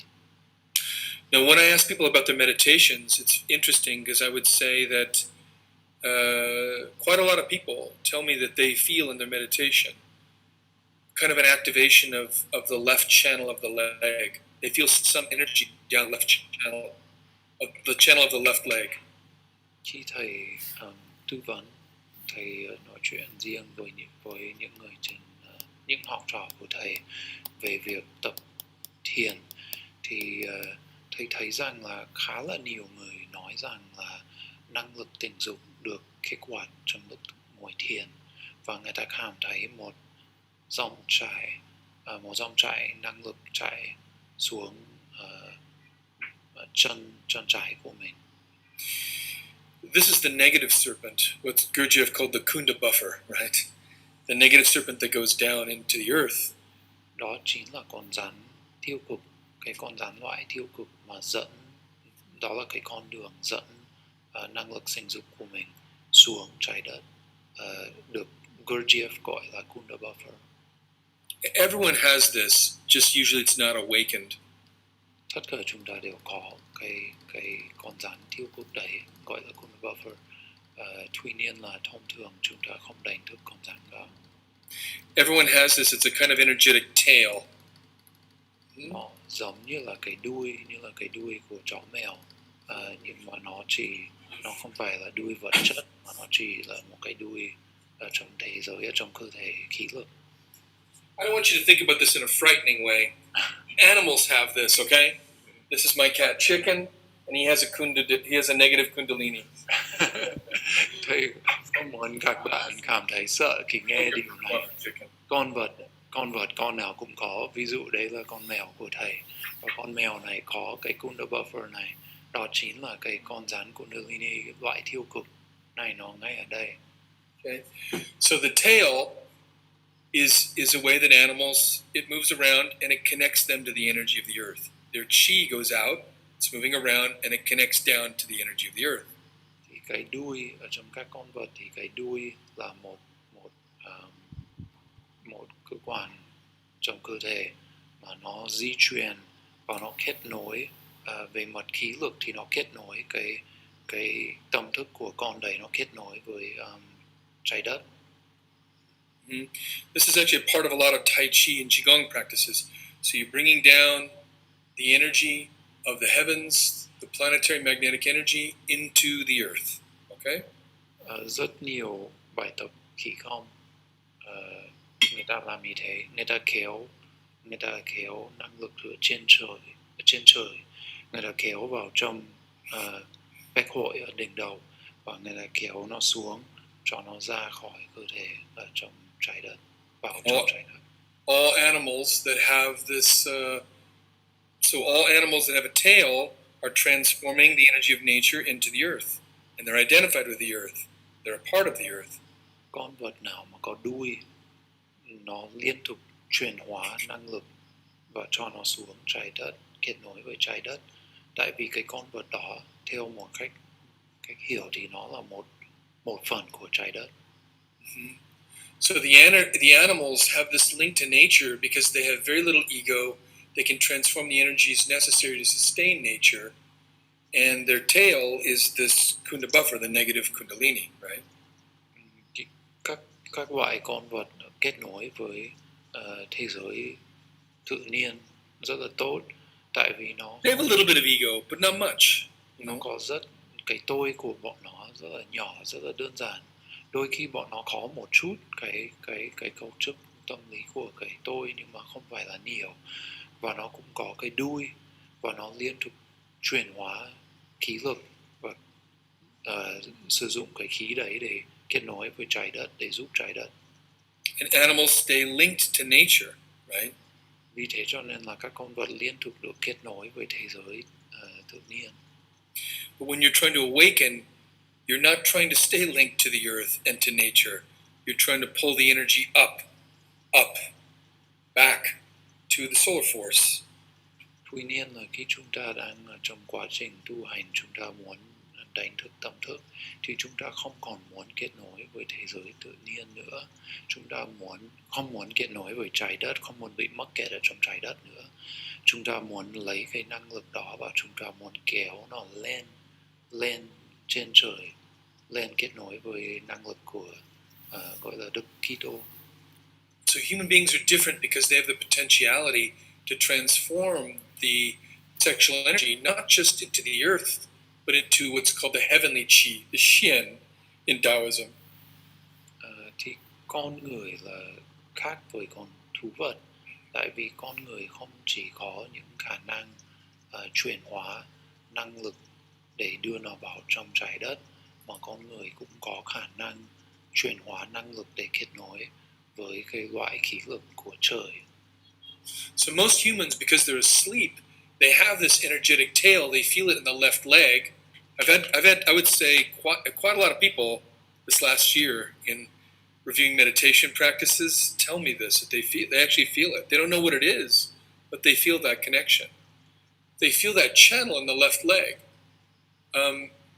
but because the consciousness is asleep, they don't understand how that channel is linking them to the earth. Thì khi thầy nói chuyện với học trò, thầy thấy rằng là rất nhiều người có nói rằng là cái này cảm nhận được cái đường khí lực chạy xuống chân trái, và nhưng mà vì cái ý thức của người ta, cái tâm thức của người ta đã ngủ mê, cho nên là người ta không hiểu là cái con đường khí lực đó là đang kết nối người ta với trái đất. So the tale of nature, right? This is often what you see, like what would you say, in like sort of archetypal pictures of demons or the devil, right? He has a tail. Đó là lý do tại sao khi chúng ta thấy các cái hình ảnh, hình vẽ trong chuyện cổ xưa, khi người ta vẽ một con quỷ thì chúng ta thấy rằng ác quỷ phải có cái đuôi đấy, phải có cái đuôi dài. Right. So what is the devil? The devil is a dragon man. Thế thì cái mình gọi là ác quỷ là cái gì? Mình có thể nói rằng đó là một nửa con rồng, nửa người. And he's usually represented as a dragon man. Don't really understand. Người rồng. Tức là thông thường người ta vẽ giống như một người rồng. So and that he has this tail, right, representing that he's connected to nature. The dragon man is connected to fire, and he's using his fire to connect to nature. Tức là khi người ta vẽ biểu tượng của một con ác quỷ thì nó giống như là một người rồng và có cái đuôi dài, và cái đuôi này kết nối với trái đất. So what we're trying to do is pull that energy up away from nature, away from being identified with materialism, away from being identified with all of this, right? Nhưng mà chúng ta thì đang muốn lôi kéo cái năng lực đó về phía trên, kéo lên, kéo ra khỏi thế giới tự nhiên, tức là chúng ta không muốn bị đồng nhất với thế giới vật chất nữa. Trying to pull it up, what's called the Taiji pole in Taoism, up the spine to heaven and send the energy back to heaven. Tức là chúng ta muốn kéo nó lên cái gọi là cái gậy thái cực và kéo lên trời. So imagine that everything you think of, well, I mean, try to see it like this. Imagine everything you desire, right, in a day or a week.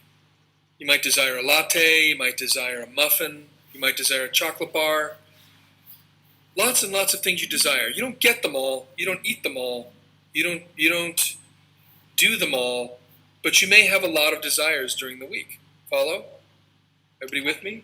Hãy tưởng tượng, hãy suy nghĩ về tất cả những gì mình có thể muốn có ở trong một ngày hoặc trong một tuần. Ví dụ là mình muốn có một cà phê sữa, mình muốn được ăn bánh, vân vân. Có thể là mình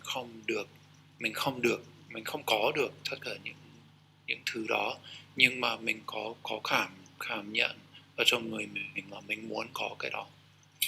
But even though you don't react to those desires outwardly, imagine that all those desires in the mind, they store up in the mind, those images, those feelings, those desires, right?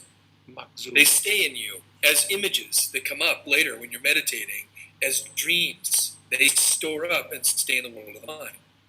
Mặc dù có thể mình không phản ứng với những tham vọng đấy hay là những mong muốn đó, nhưng mà những hình ảnh đó sẽ được ẩn giấu, sẽ được giữ ở trong tâm lý của mình, và bọn nó sẽ hiển thị trong lúc thiền hoặc là trong lúc mơ.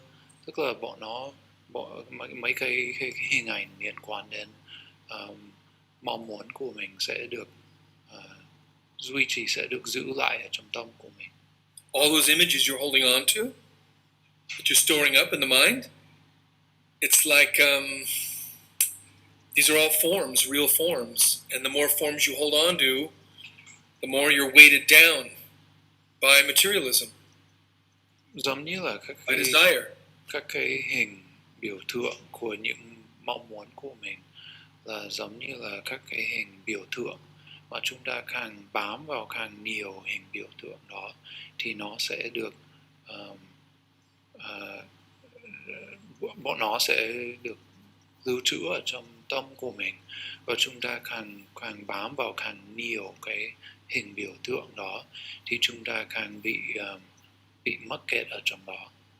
This doesn't seem like a big deal to us, but imagine you go into a supermarket with your cart and you just start taking everything off the shelf that looks good to you and throwing it in the cart. Everything. You get a massive cart, take another cart, and Hans is going, "Hey man, you gonna pay for all this? Don't worry. I'll pay a long time from now. Don't worry, just get whatever you want. Are you gonna eat those? I don't know, maybe. You just keep throwing everything in the cart. Just don't worry about it. Just get everything you want, man. Just take it all, take it all, take it all." Eventually, you got to give that stuff back or pay for it. You can't just hoard all this stuff. You follow?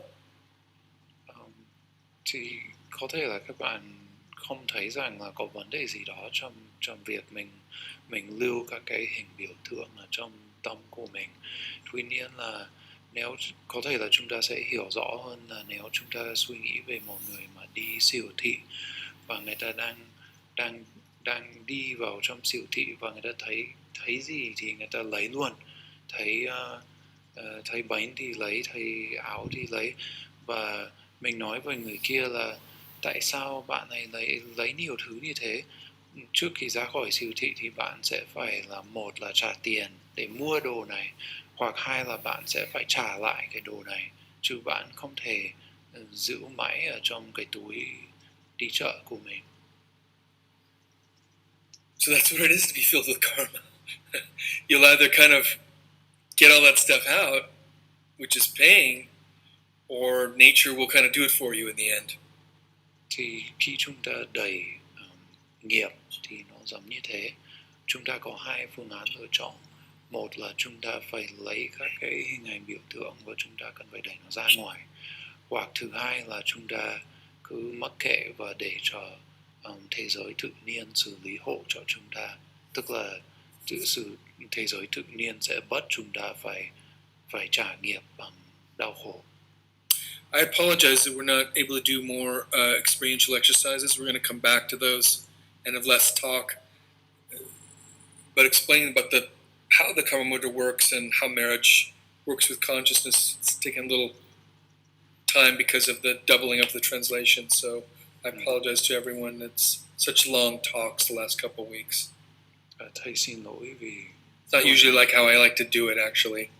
Thầy xin lỗi vì tuần này và tuần trước thì thầy giảng pháp, thầy nói rất là nhiều, và thông thường thì thầy thích nói ít hơn và có nhiều bài tập trải nghiệm hơn.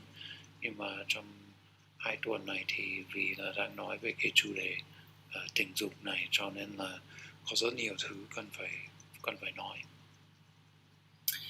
So I want to thank everybody for listening and hanging in there with us.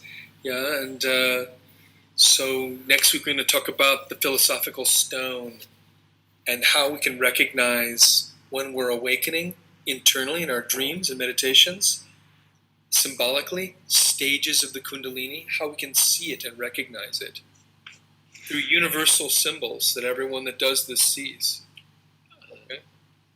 Tuần sau thầy sẽ nói về hòn đá triết học, là một cái biểu tượng, và thầy sẽ nói về tất cả những cái biểu tượng phổ quát, tức là tất cả các biểu tượng mà qua tất cả các nền văn hóa chúng ta đều có thể hiểu được ý nghĩa của mấy cái đấy. Mm-hmm. So if anybody has any questions about anything, I'm happy to answer them. Bây giờ nếu có bạn nào hỏi gì thì thầy sẽ trả lời câu hỏi. Or you can also feel free to leave if you need to leave. Thank you, Anne, for hanging in so long. Có thể đi trước nếu các bạn cần phải đi. God bless you. I have a question, Robert. Yes. As the Kundalini awakens vertebrae by vertebrae, is there an actual accompanying feeling in that vertebrae? Like when Tom does an adjustment and a vertebrae pops, is there a sort of esoteric version of that, or that can move without necessarily feeling like, oh, that one just moved, or is it more like, is there an accompanying feeling with it, or it's you may have moved and you may not be consciously feel it in the first vertebrae? Would you feel it in your vertebrae? Or in the spine, or not necessarily like physically, but do you feel like something moving in the spine as you do where you feel like, oh, there's something, or is it just a psychological release more than an actual? Because what you're talking about on YouTube is when people describe their like you said, it's like they're describing this electrical phenomena that occurs within their spine. And it seems like you're talking about something that's more of a psychological, like complexes dissolving rather than. The answer is yes and no. Give me one moment to use the bathroom, and I'll answer this. It's a very interesting question. Excuse me. Let's take a moment to use the bathroom. Câu hỏi là thầy nói rằng là Kundalini lên cột sống từng đốt sống một, thì khi cái đấy xảy ra thì mình có thực sự cảm nhận được là nó đang ở đốt sống thứ hai hoặc là thứ ba, tức là mình có thực sự cảm nhận ở trong cột sống cụ thể là chỗ nào về mặt vật chất, hay là mình chỉ nói rằng là nó đã lên đến đâu và nó chỉ là cái cảm giác của mình chỉ ở trong tâm lý chứ không phải là trong cột sống. Hoặc là nói cách khác là khi cái này xảy ra thì cái cảm nhận của mình chủ yếu là trong tâm lý hay chủ yếu là trong cột sống. That could be a new service you offer, Tom. Are you a chiropractor, Tom? Yes, I am. Yeah. Okay, I see. To straighten your spine. Yeah, he's the one that. Well, he can explain what it is. What's that? He's asking what is a chiropractor. A chiropractor is a person who manipulates the vertebra of your spine in order to restore function and take pressure off the nervous system. Very well said. I've said it a few times before, Rob.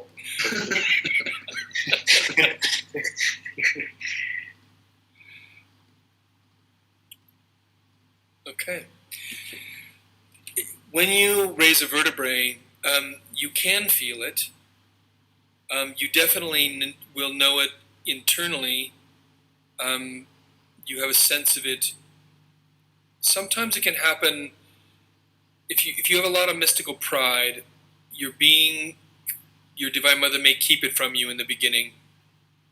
That does happen.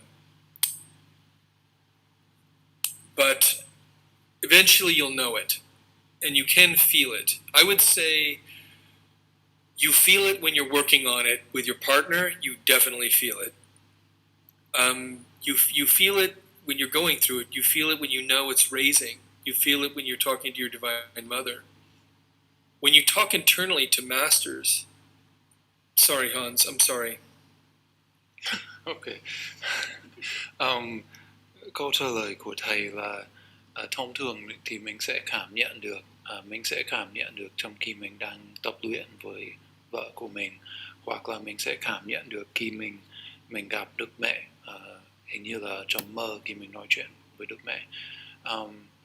Tuy nhiên là có những lúc mà, nhất là nếu mình là một người hay kiêu ngạo về việc tu hành của mình, thì đôi khi là Đức Mẹ sẽ giấu mình, tức là mình có thể là Kundalini của mình đã lên 2-3 độ trống mà Đức Mẹ sẽ cố gắng không cho cái tôi của mình biết, vì biết rằng mình là người kiêu ngạo và mình sẽ kiêu ngạo về cái đấy. Nhưng mà thông thường thì mình sẽ biết. Xin lỗi, Thầy Hans. Yes.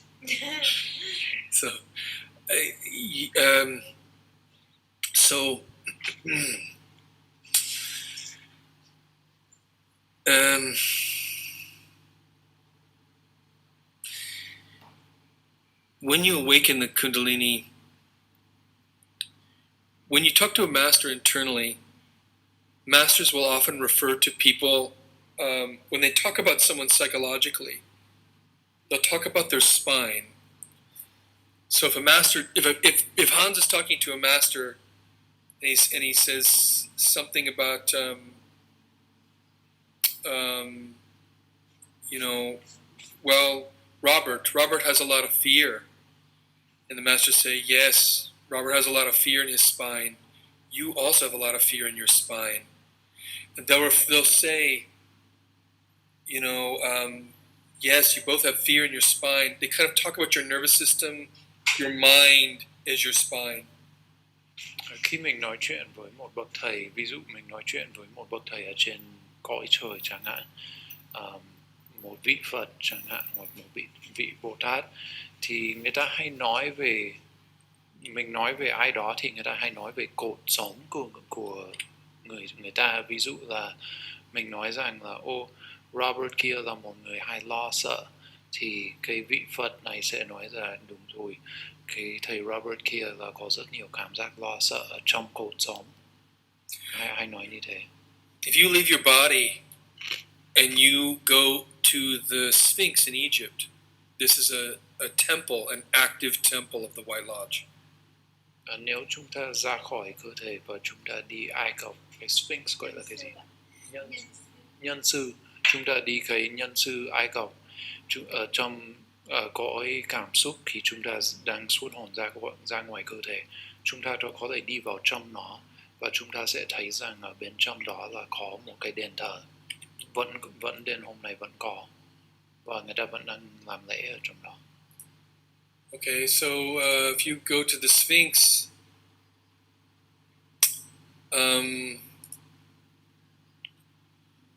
when you go there, if you ask to go into that temple, the masters, the guardians of that temple,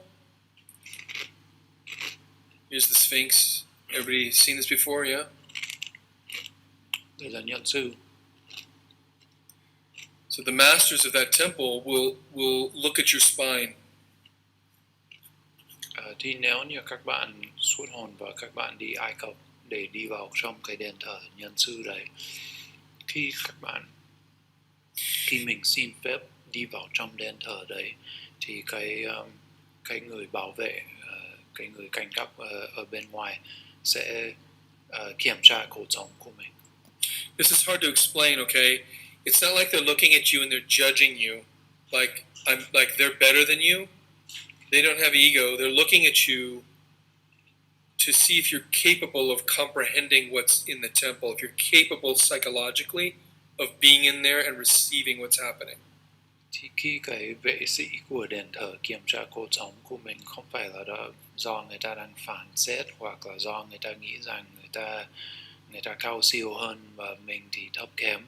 Không phải thế, vì những người đó là người ta không có cái tôi. Người ta chỉ kiểm tra cột sống để xem là cái người mà đang xin phép đi vào trong đền thờ, bạn đó có khả năng hiểu được những gì ở trong đền thờ không. Vì nếu người ta không hiểu được những cái biểu tượng ở trong đó thì cho người ta vào để làm gì. So you're going to see how many vertebrae in your spine the serpent's risen. So it tells them how much pride you've dissolved, how much lust you've dissolved, how much fear you've dissolved, right? Thì người ta sẽ kiểm tra cột sống để xem là Kundalini của mình đã lên đến đâu rồi.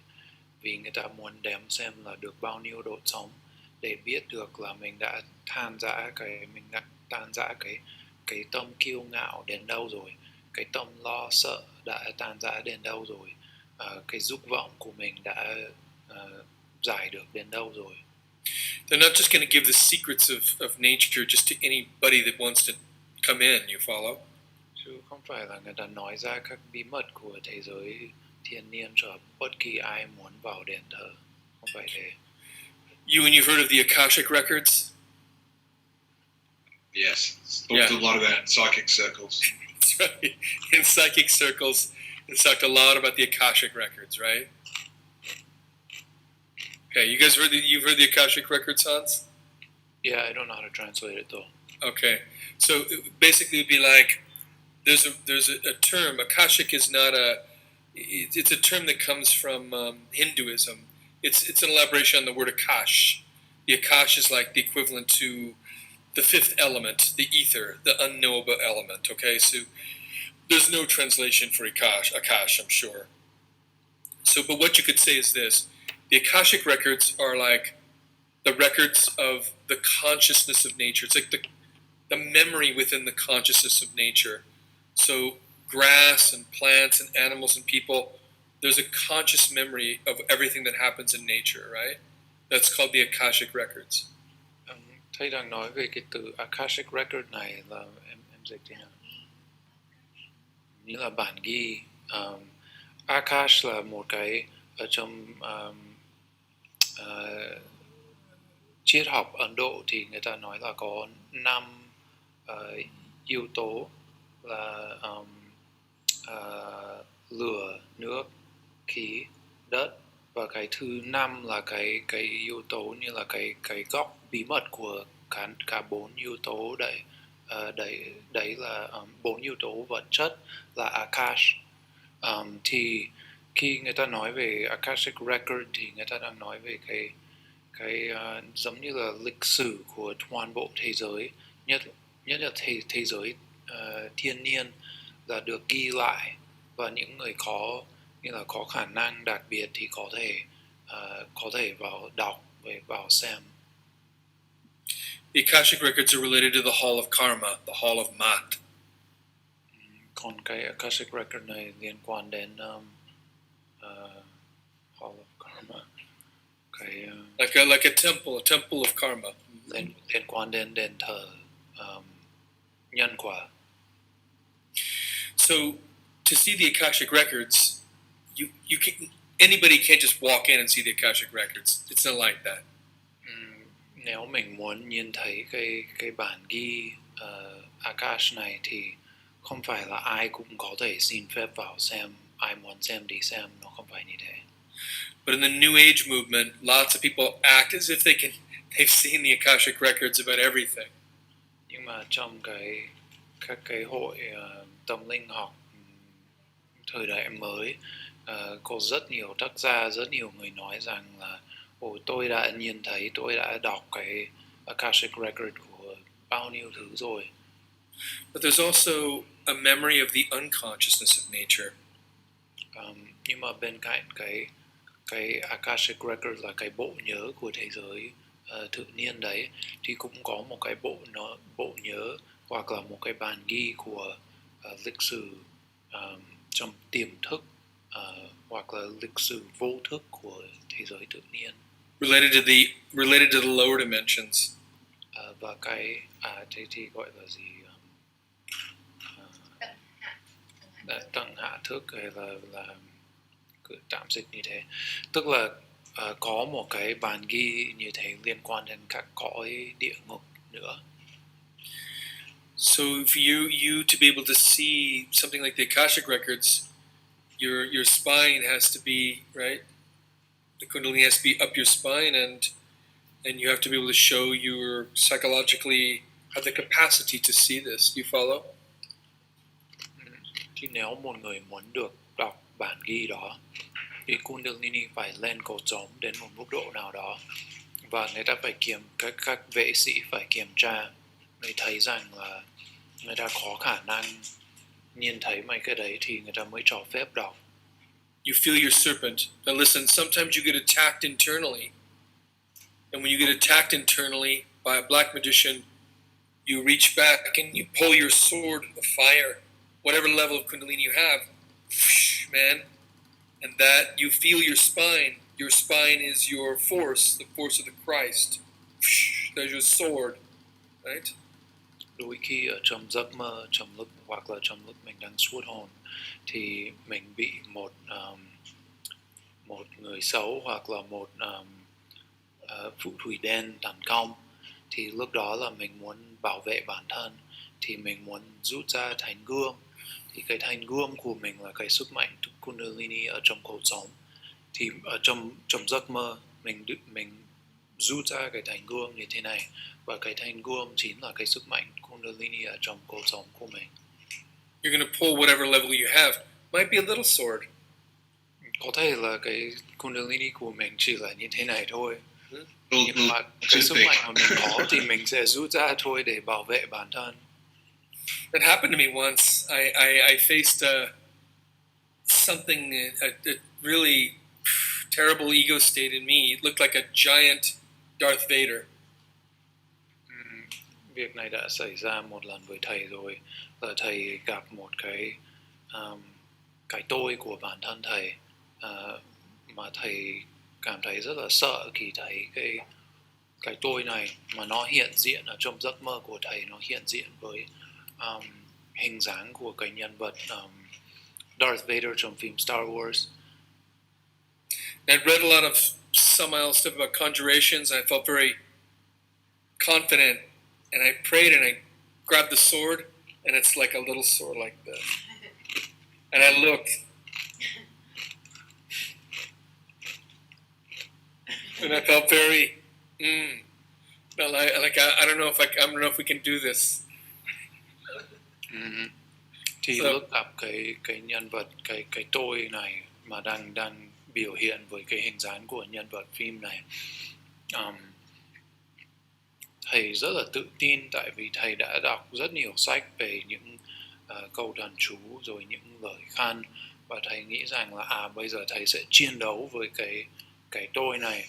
Thì thầy rút ra cái thanh gươm của mình, chuẩn bị chiến đấu, nhưng mà thấy là cái thanh gươm chỉ đến thế này thôi, và cái người kia rất là to lớn, rất là khỏe. Thầy nghi ngờ là có khi mình không làm được. But it's for real, man. It's for real. You know. Go ahead. I was going to say maybe size isn't that important here, Rob. That's the faith in your divine mother. You know what I mean? It's the faith in your divine mother. You know. So. Yeah. So, any other questions?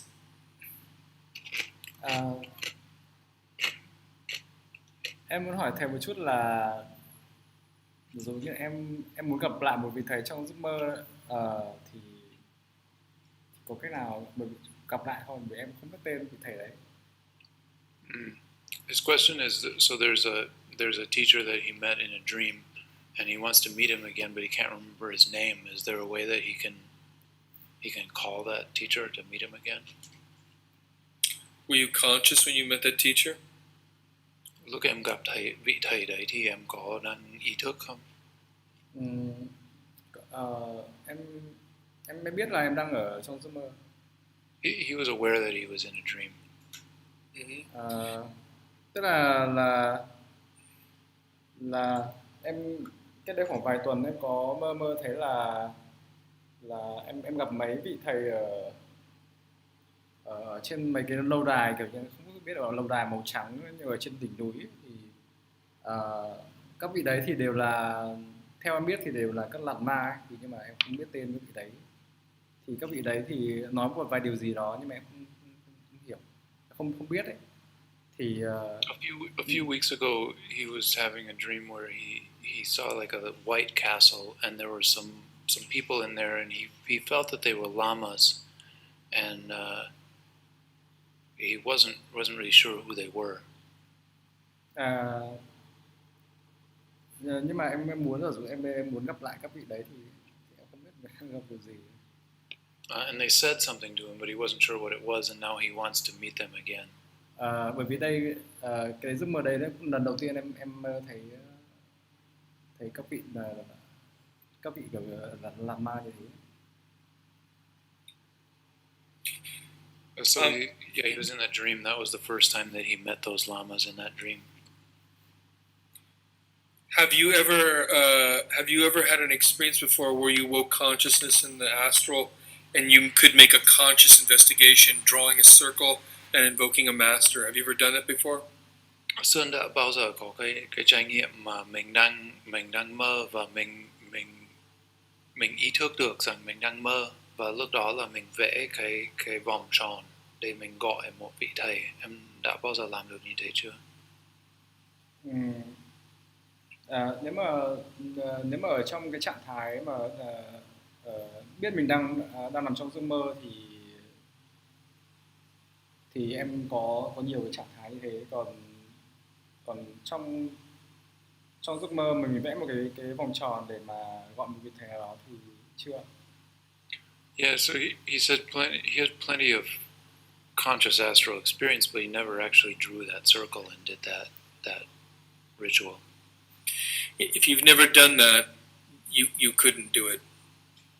Thầy bảo nếu em chưa bao giờ vẽ cái vòng tròn và làm lễ như thế thì em sẽ không thể gọi người ta. You part of the process is being awake to know what you're experiencing. Một phần quan trọng trong cái quá trình tu hành của mình là mình phải ý thức để biết mình đang trải nghiệm cái gì. So sometimes we receive help from masters internally, but they know that we're asleep. Đôi khi những bậc thầy ở trên các thế giới siêu việt sẽ giúp mình, nhưng người ta biết rằng mình đang ngủ mê. But it's more of if you don't remember what they taught you, they're probably not going to come again, right? Có thể nói rằng là nếu như em không nhớ người ta dạy em cái gì thì khả năng là người ta sẽ không dạy em nữa, hoặc So- cho đến khi em đã có đủ ý thức. They come around us to help us, but we have to make the effort to be conscious with them. Tức là người ta đến để giúp mình, nhưng mình phải nỗ lực để mình ý thức về những gì người ta đang dạy. Conscious together. Mình phải cùng với người ta phải hiện diện và ý thức. So it's like if I met up with you at your house, Cái nó giống như là thầy đến nhà Sơn and you gave me dinner, and I talked with you about some stuff, và Sơn nấu cơm cho thầy và thầy nói với Sơn về một vài thứ. but Hans just dropped me off. I mean, I never asked your name, or I just kind of showed up, ate, and left. Nhưng mà thầy đến nhà Sơn là do Han đã đưa thầy đến, và thầy đến nhà Sơn ăn cơm rồi đi. Thầy chưa bao giờ hỏi Sơn là tên là gì, là ai.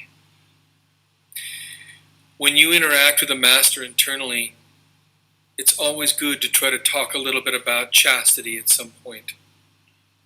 Khi em gặp một vị thầy ở trên các thế giới siêu việt thì sẽ tốt nếu như em ở trong cuộc nói chuyện đó là em nói một chút về tình dục thiên, About the Christ. hoặc là về Đức Kitô, năng lực Kitô. If they are really awakening positively, they will immediately recognize and connect with you through this. Nếu người ta thực sự đang đánh thức ý thức theo cách tích cực chứ không phải là tiêu cực, thì người ta sẽ ngay lập tức là người ta sẽ hiểu ý của em và người ta sẽ kết nối với em. If they're awakening negatively, they will immediately either become hostile, or they will in some way try to convince you that you're deluded. Hoặc là nếu người ta cái ý thức của người ta là đã được đánh thức theo kiểu tiêu cực, thì khi em nói về hai chủ đề đấy, chủ đề tình dục thiên, nhất là về việc duy trì cái năng lực tình dục, hoặc hai là về năng lực Kitô, khi em nói về hai chủ đề đấy với những người mà đang đánh thức ý thức theo cách tiêu cực, thì một là người ta sẽ giận em hoặc tấn công em, hoặc hai là người ta sẽ cố gắng thuyết phục em rằng em đang hiểu lầm, em đang nhầm. But if they're a real master and you bring up the subject of the Christ of chastity, they usually share something very important with you. Tuy nhiên nếu đó thực sự là một bậc thầy vĩ đại và em nói về hai chủ đề đấy, chủ đề năng lực Kitô hoặc là chủ đề tình dục thiên, thì người ta sẽ nói một giáo lý hoặc là nói một điều quan trọng cho em. But usually some masters are coming to us to check our level of being and to see where we are in our process of consciousness, and they help us a little bit relative to that level. And then they just kind of wait to see what you're doing. Right? Thông thường thì các vị thầy sẽ đến, người ta sẽ kiểm tra xem tâm thức của mình đang hoạt động ở mức độ nào đó. Sau đó người ta sẽ cho mình một cái sự giúp đỡ gì đó phù hợp với cái mức độ của mình. Và sau đó thì người ta sẽ đổi xem là mình làm gì với cái mà người ta đã cho. But often for them, it's kind of like they give you $200 and they're sort of like, invest this money. Let me see how well you invest this money. Thì đôi khi là cái giáo pháp là cái trí tuệ hoặc là cái năng lực hoặc là sự giúp đỡ mà người ta cho mình, nó sẽ giống như là mình gặp một ai đó trên đường và mình đưa cho người ta $200 và mình nói là đây, đưa cho bạn cái tiền này để giúp bạn. Bây giờ tôi sẽ quan sát xem là bạn đầu tư tiền này như thế nào. So when you call them, they kind of come back and say, last time I gave you something to help your consciousness, did you amplify your consciousness? In some way, it's usually always about this. Thì coi như là lần trước mình gặp người ta và người ta cho mình một cái gì đó, một cái giáo lý hay một trí tuệ hay là năng lực, người ta cho gì đó. Bây giờ mình gặp lại sau một vài tuần sau và mình xin người ta giúp mình một lần nữa, thì thông thường là người ta sẽ hỏi là thế thì trước đây vài tuần thì thầy đã đưa cho em cái gì đó, thì em có dùng cái đấy để khuếch đại sức mạnh của ý thức không? But if you meet a master internally, I really recommend to you to ask that master to show you what is the primary obstacle, the primary defect that you have that keeps you from awakening really fully. Nếu Sơn gặp một vị thầy ở trên các cõi siêu việt, thì thầy Robert khuyên Khiết Sơn là nên hỏi người ta như thế này. Nên hỏi thầy là cái vấn đề lớn nhất hoặc là cái chướng ngại lớn nhất ở trong cuộc sống trên con đường tu hành của bản thân em là gì? Em cần phải vượt qua cái gì để cho em tiến bộ? This can really help you. Việc đó có thể giúp em rất nhiều. Because they can see very clearly in us. Vì người ta có khả năng nhìn thấy rất rõ ở trong người mình.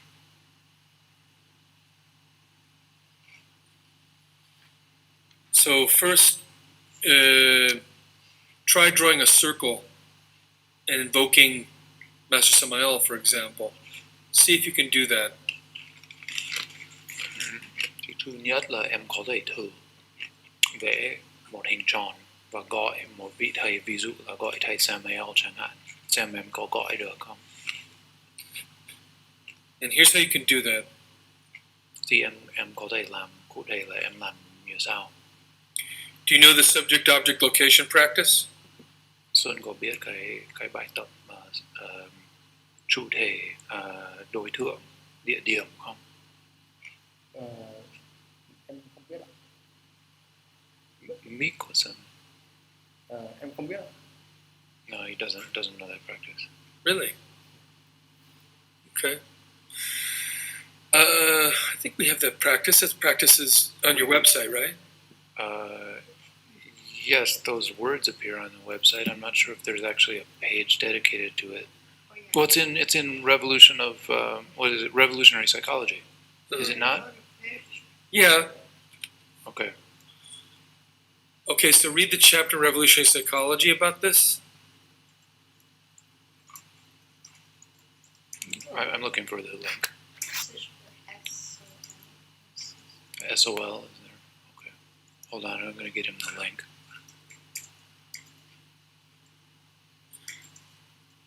So let me explain how the practice works.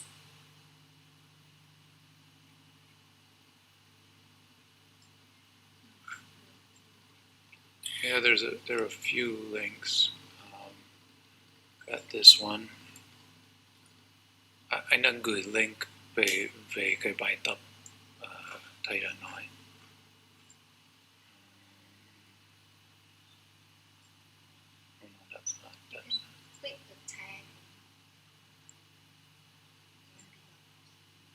Somebody really came out. Tiếng Phạn is Akash. Tiếng Phạn, Akash. Tiếng Phạn, Akash. Sanskrit. Tiếng Phạn is Bắc Phạn is Sanskrit. Nam Phạn is Pali. Mm. Okay.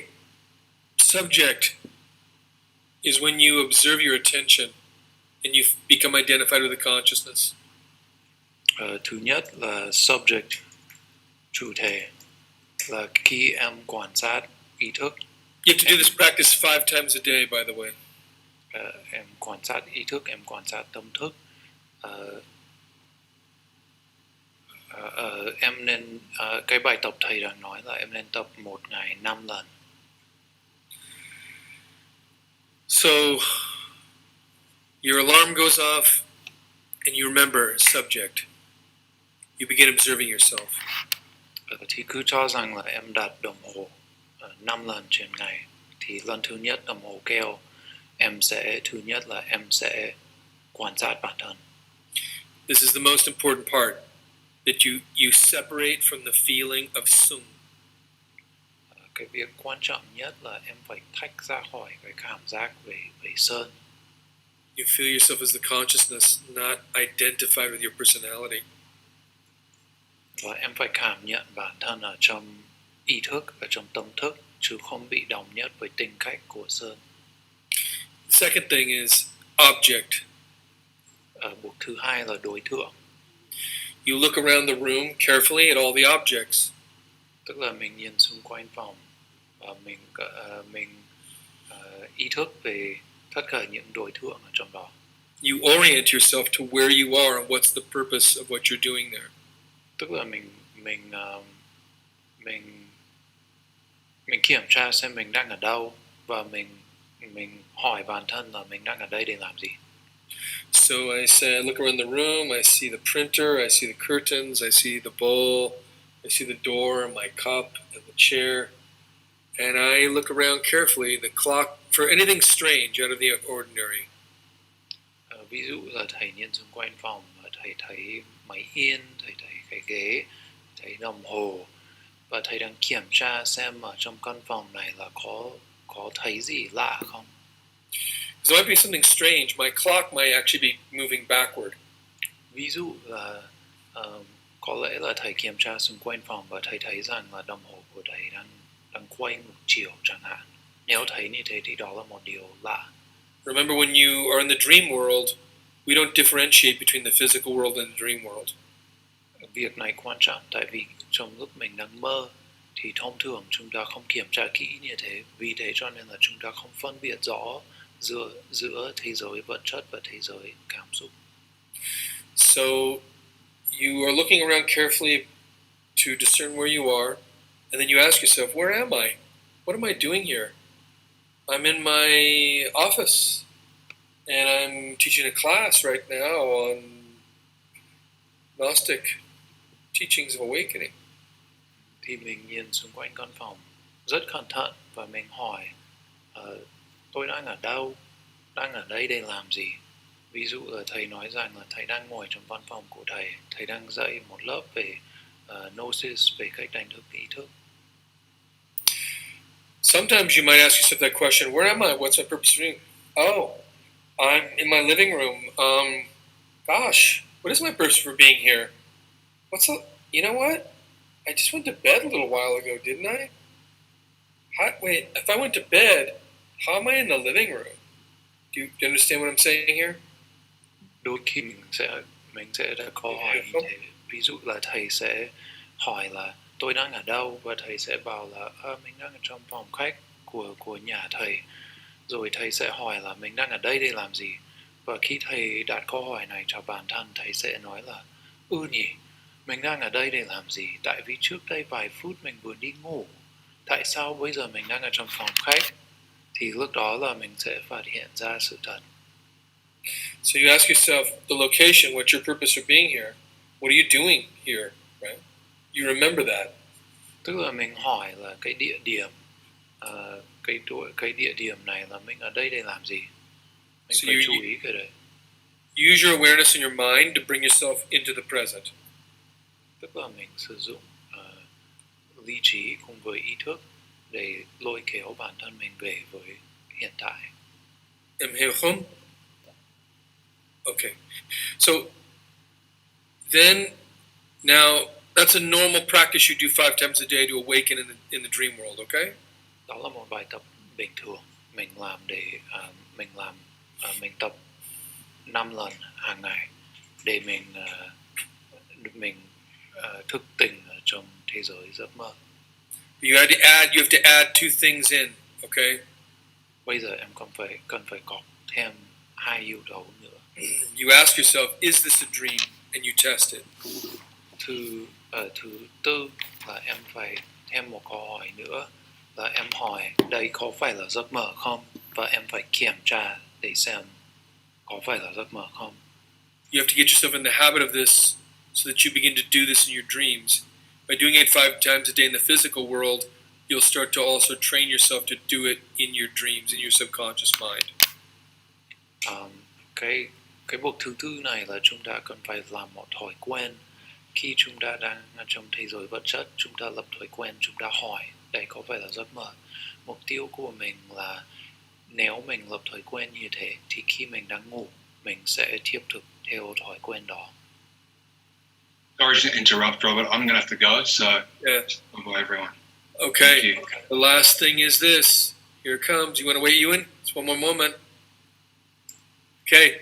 The last thing is you say to yourself, if this was a dream, what would I do? And then you imagine making a circle out of fire with your Divine Mother and invoking an angel. You follow? If it was a dream, what would I do? So you reflect on it. Okay? Rồi, cái bước thứ 5 là mình sẽ nói với bản thân là nếu đây là giấc mơ thì tôi sẽ làm gì? Và mình dành một lúc để suy ngẫm xem là thực tế thì nếu đây là giấc mơ mình sẽ làm gì.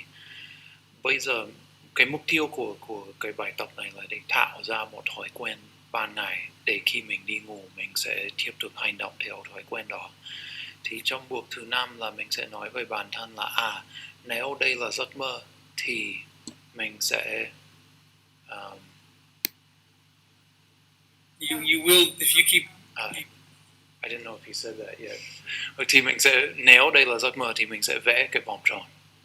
So you make the circle fairly big, like the size of a room around you, because you're protecting yourself from your ego states, not so much black magicians. Go ahead, Ewan, if you need to go, no problem. Thì mình sẽ vẽ cái vòng tròn này tương đối to bằng cả một căn phòng xung quanh người mình. Tại vì cái mục tiêu của vòng tròn này là để bảo vệ bản thân khỏi các cái tôi của bản thân mình. Bên cạnh đó mình cũng muốn bảo vệ để đuổi ra những người xấu, nhưng mà chủ yếu là mình đang đuổi những cái tôi của bản thân mình. You make a magic circle with your Divine Mother using the mantras Helion, Melion, Tetragrammaton. You know he does this, right? You know this? Sơn có vẽ vòng tròn trước khi đi ngủ không?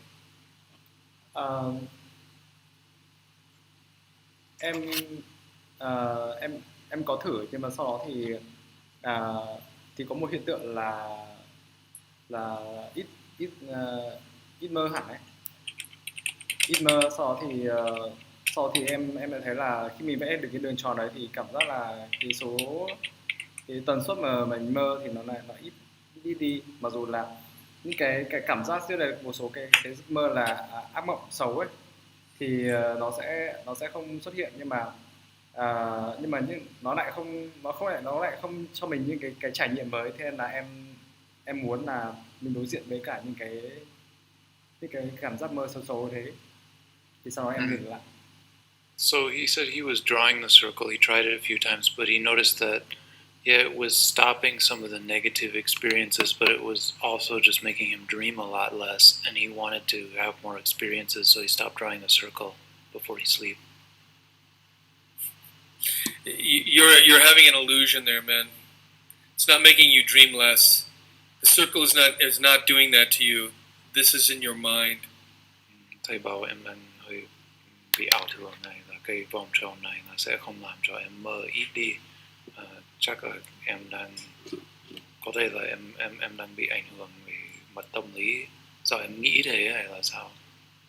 And if it is making you dream less, then there's something negative about your dreams. Hoặc là nếu nó đang làm cho em mơ ít hơn thì có nghĩa là những giấc mơ đó là giấc mơ tiêu cực. So protecting yourself should not affect your inner state. Your inner state is the result of your inner state. Khi mình bảo vệ bản thân thì cái đó sẽ không ảnh hưởng đến trạng thái nội tâm của mình. Cái trạng thái nội tâm chỉ là kết quả của tâm mình thôi.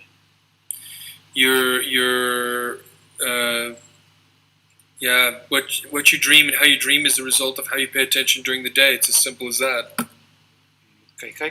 Cái nội dung của giấc mơ là hậu quả của cái cách mà mình chú tâm, cái cách mà mình quan sát trong ngày. Thế thôi, đơn giản. There might be some kind of subconscious psychological block you're giving to yourself. I don't know, but ở trong tiềm thức thì em đang ngăn chặn bản thân mình bằng một cái phương pháp tâm lý nào đó, có thể là như thế. So you ask your Divine Mother to make the magic circle. You don't do it with your self-will. Bên cạnh đó là khi mình vẽ cái vòng tròn đấy là mình xin Đức Mẹ vẽ cho mình, chứ mình không có dùng ý chí khả nhân của cái tính cách, cái tôi. You do it at night before you go to bed, but what we're talking about right now is when you're doing it in the dream world. Nhưng mà cái bài tập thầy vừa nói là để bảo vệ bản thân trước khi đi ngủ.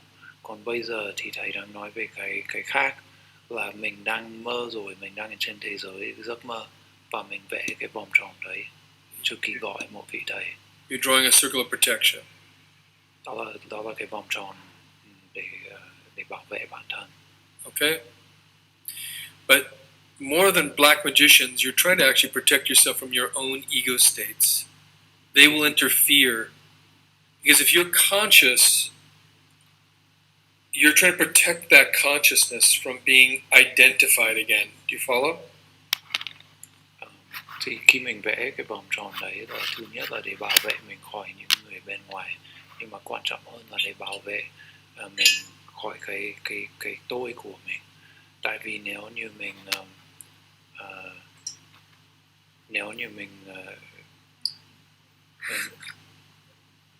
mình đang tỉnh thức thì mình phải bảo vệ cái ý thức của mình. Ví dụ là có cái cảm giác lo sợ thì mình phải đuổi cái cảm giác cho nó không ảnh hưởng mình. So when you're out of the body and you get conscious, the first thing you should do is ask your Divine Mother to make a circle of fire around you with these mantras.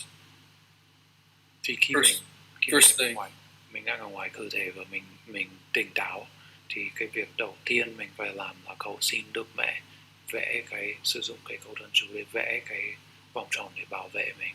Vòng tròn mình thường là vẽ bằng lửa.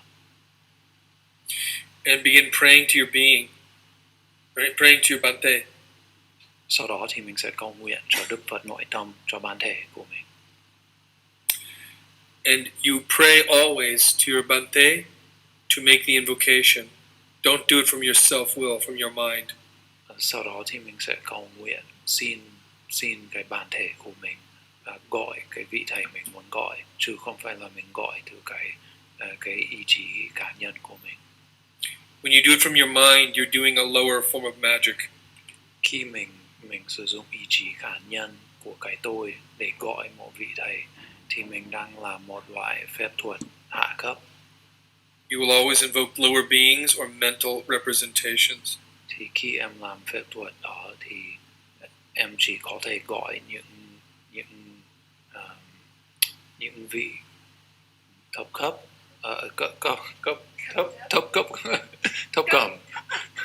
những vị thấp cầm đấy. Em chỉ gọi được những vị cấp thấp thôi, hoặc là em có thể gọi những cái hình biểu tượng ở trong ảo tưởng, nhưng mà không thể gọi một vị thầy. When you invoke an angel, you put your left hand in your solar plexus, you put your right hand forward in a sign of peace. Khi mình gọi một vị Bồ Tát hay một gọi là thiên thần thì mình sẽ đặt bàn tay trái trên nam rồi dương, và cái tay phải mình làm như thế này. Đây là cái dấu hiệu hòa bình. Okay, you you make that sign, right? And then you always invoke from the sexual energy, from the Christ. Sau đó thì mình lúc nào khi mình gọi cái vị thầy này thì mình gọi mình gọi từ trong sức mạnh của năng lượng tình dục, từ trong sức mạnh của Kitô. See? Như ở trong ảnh này Chúa Giêsu đang làm. There's a funny one that Ngọc is laughing at. There's a few funny ones, yeah. Yeah. So you invoke in the name of the Christ, by the power of Christ, for the Christ, right? Thì I invoke my Father, my Bante, right? Please invoke for me Samalam Vior, in the name of the Christos. I translate in the name of Christ. Nhân danh Đức Kitô. In the name of Christ.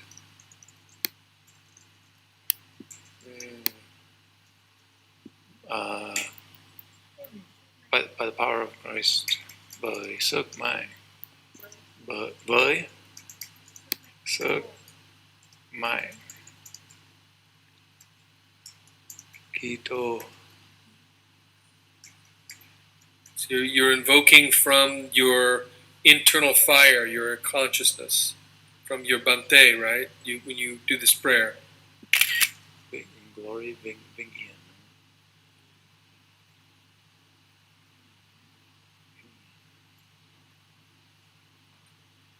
I think in the church they do translate it that way. I'm gonna check.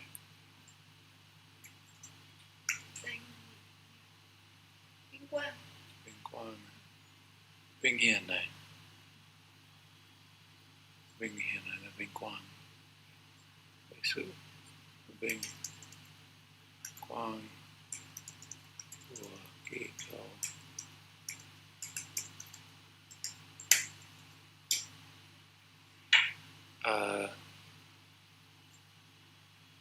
Yeah, sorry, I just want to write this so that it's not taken here. In the name of Christ.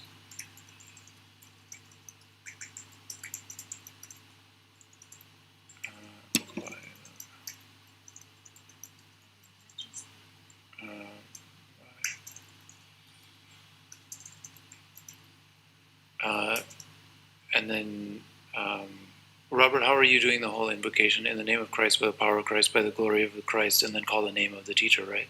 Right, so it'd be like, my Father, my God, please invoke for me, in the name of the Christ, by the power of the Christ, and the of the Christ, Shakyamuni Buddha, right? Come here. I conjure you, right? Come here, be with me. Please come be with me. You need to wait a moment.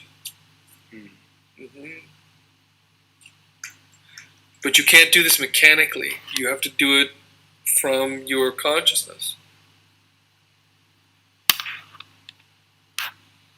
Thì em sẽ gọi như thế, sau đó em phải đợi một lúc. Và cái việc này là em không thể làm một cách tự động, vô thức, máy móc.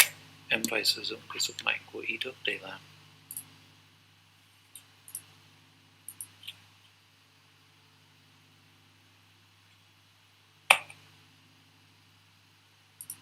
Okay, does it make sense?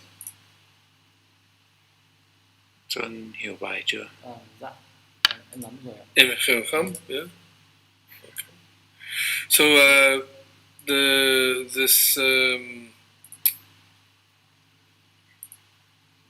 the co-practice makes sense. Any questions?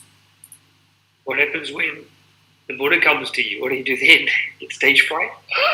You have a real question that you ask. You don't just invoke for fun. You really have a real question that you want to ask him. Ông hỏi là khi Phật đến hoặc là khi cái vị thầy mình đang gọi đến thì mình làm gì? Thầy bảo là mình phải có một câu hỏi nghiêm túc. If you're really with a master who's awake and sort of lets you really feel his consciousness, his presence, you will feel your pride and you will hit the floor. You'll feel it's hard to describe. You just feel a humility. You feel like you really know you're nothing. You just feel it, and if you were to invoke just like out of curiosity, you would feel really bad. You would feel you just understand you just feel the humility of that consciousness, right? You feel a deep respect and love for that consciousness.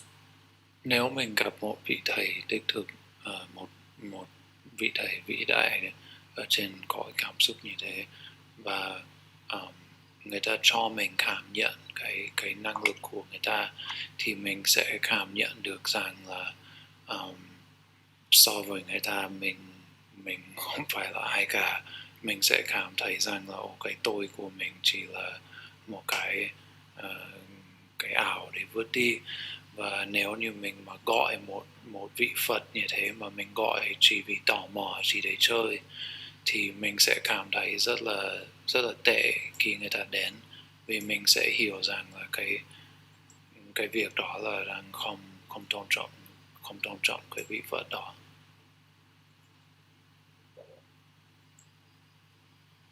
Does that make sense, Tom? Yeah. Yes, you have one or two questions that you will ask, and that are important, right? Yeah, I mean, if you're able to do this, would you just do this every night, or get a bit too much? If you could maintain your consciousness, you could do it every night. Tom hỏi là nếu mình làm được như thế này thì tại sao mình không ngày nào cũng làm? Thầy bảo là nếu như em duy trì được ý thức thì em có thể ngày nào cũng làm. But this would be up to the being, and the being isn't your inner God isn't always wanting to do this. You know, invoking a new angel every night. Hey, I'm going to ask you the same question I asked Scott last time. I just want your opinion. Guy last time said, I should work on my pride. What do you think?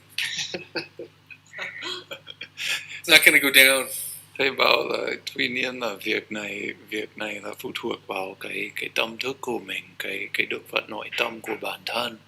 Và đôi khi là nếu mình có cái kế hoạch là tôi sẽ ngày nào cũng gọi một vị Phật, và tôi sẽ hôm nay tôi gọi Phật A, mai lại gọi Phật B, để hỏi lại những câu hỏi mình vừa hỏi hôm trước, hỏi một vị khác, bây giờ mình hỏi lại để tham khảo ý kiến, để xem là hôm qua hỏi vị kia, bây giờ muốn xem ý kiến của Phật này là như thế nào.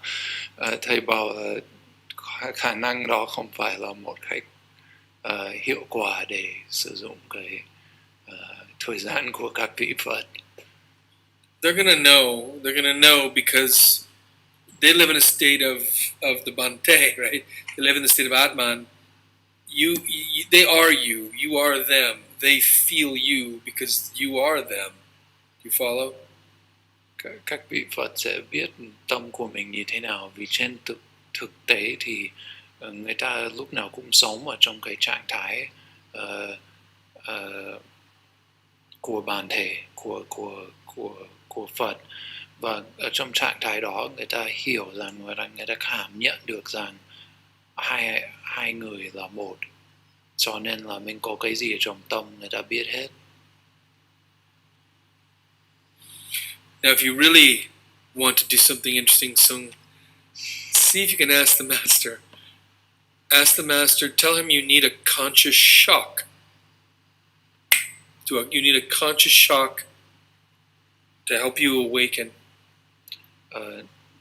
Nếu Sơn muốn làm một việc hay, thì khi Sơn gọi một vị Phật hoặc một vị thầy như thế, Sơn có thể xin người ta cho Sơn một cái kích động sốc tâm lý, sốc ý thức, để kích động cái ý thức của mình.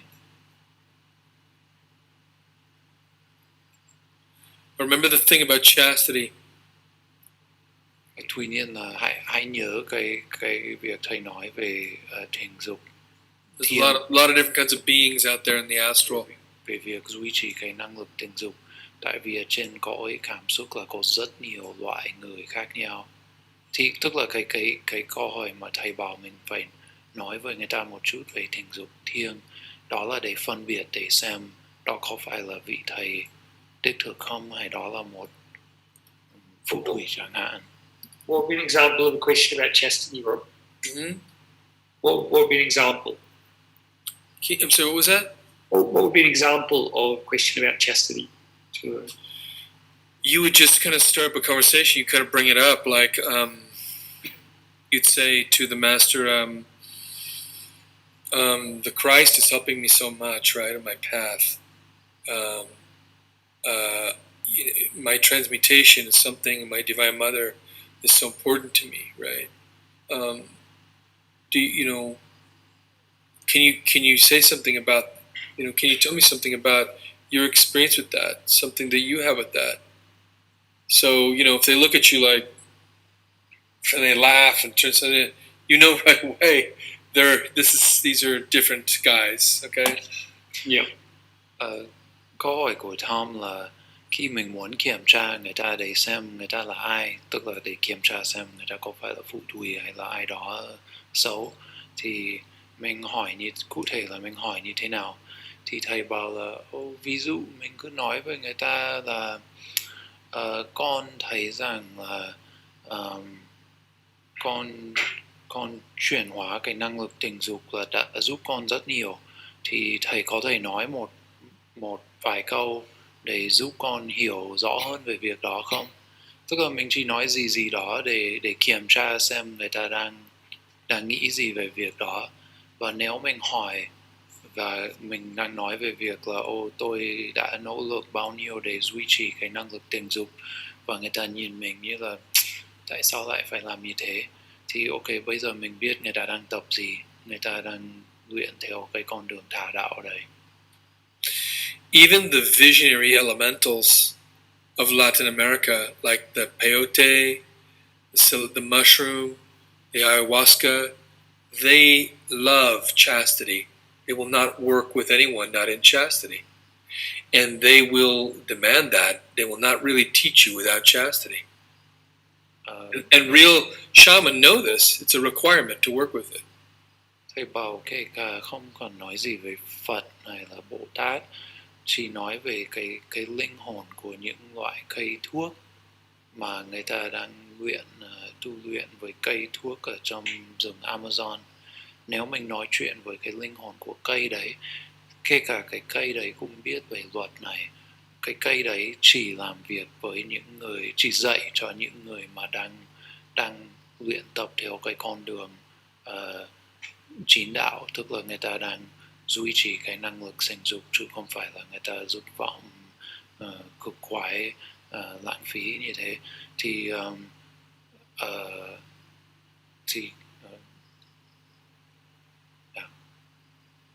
Mm-hmm. Right. So so even elementals, like they waste energy to procreate, but they don't just generally, you don't find them degenerated like they're just burning energy for pleasure, right? Khi mình nói về cái con tinh linh là cái linh hồn của con vật và cây cỏ, thì chúng ta thấy rằng là con vật chẳng hạn thì nó khó sử dụng cái năng lực tình dục của nó để sinh sản. Nó có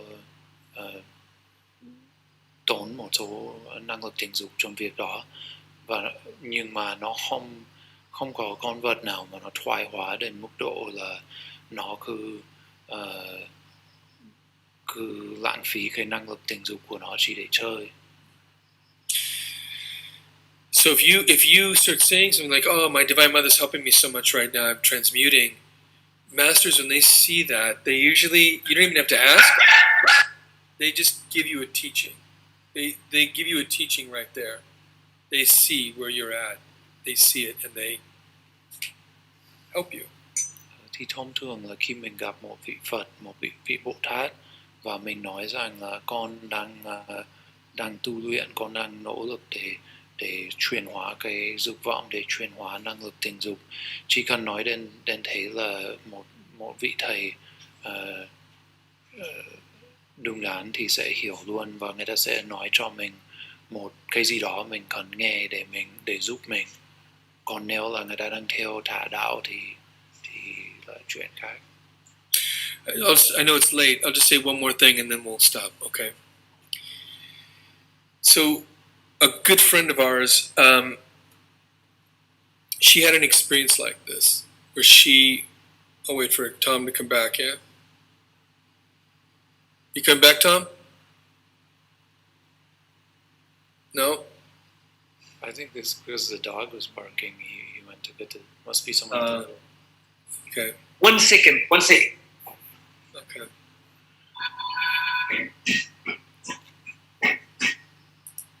Just when I think there could be no equivalent translation for a word like akash, you can cough it up.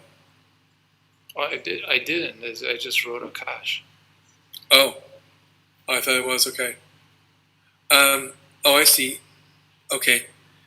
So a friend of ours, she went out of the body, and she met a being who came to her, right? And she began to talk with him about the chastity. And it turned out that this master was Count Cagliostro. You know Cagliostro from Spain? He's a very controversial alchemist. A lot of people think he was a fraud, but he was not a fraud. The church kind of what is it? They kind of set it up. They set him up to look like a fraud. Có một bạn của thầy ở trong bạn đấy gặp một vị thầy và bắt đầu nói về vị thầy này về tình dục thiêng, về việc duy trì năng lực tình dục. Thì bạn ấy nói chuyện một chút với thầy này rồi bạn ấy phát hiện ra rằng là thầy này là cái thầy có tên là Cagliostro, là một nhân vật trong lịch sử châu Âu. Theo sách lịch sử thì có nói rằng là search on Google, man. Cái thầy đấy là một người giả vờ, một người theo cái trường phái thuật luyện kim đan,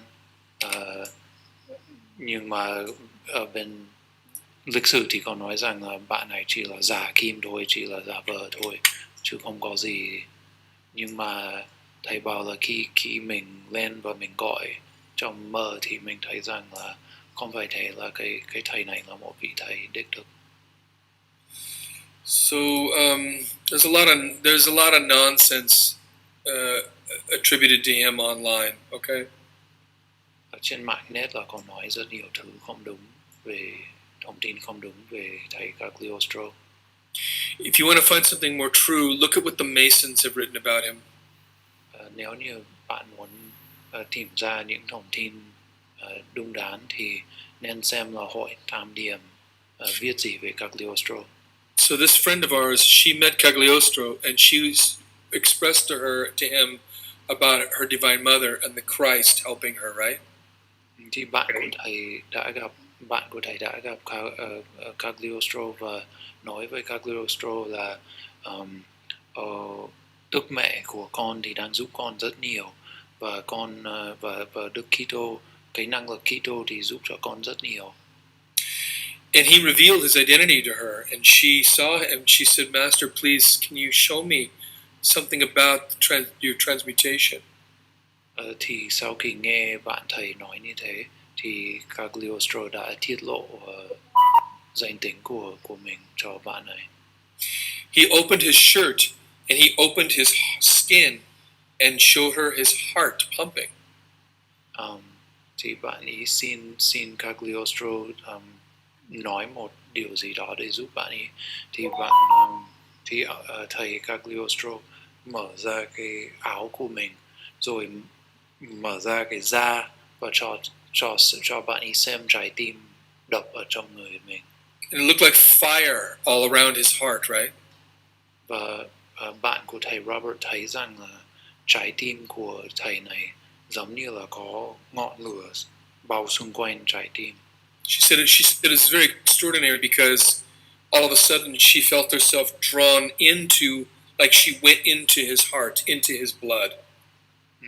Và khi thầy mở ra trái tim như thế, thì bạn của thầy Robert có cảm giác là mình bị hút vào trong đó, và mình đã đi vào trong trái tim của thầy Cagliostro và đã đi vào trong máu của Cagliostro. She felt an incredible happiness, an incredible bliss. Và khi vào trong đó thì bạn của thầy Robert cảm thấy một cảm giác hạnh phúc, một cảm giác vui sướng rất là mạnh mẽ. She said that his being in his blood was like being in pure gold, like liquid gold that was also fire.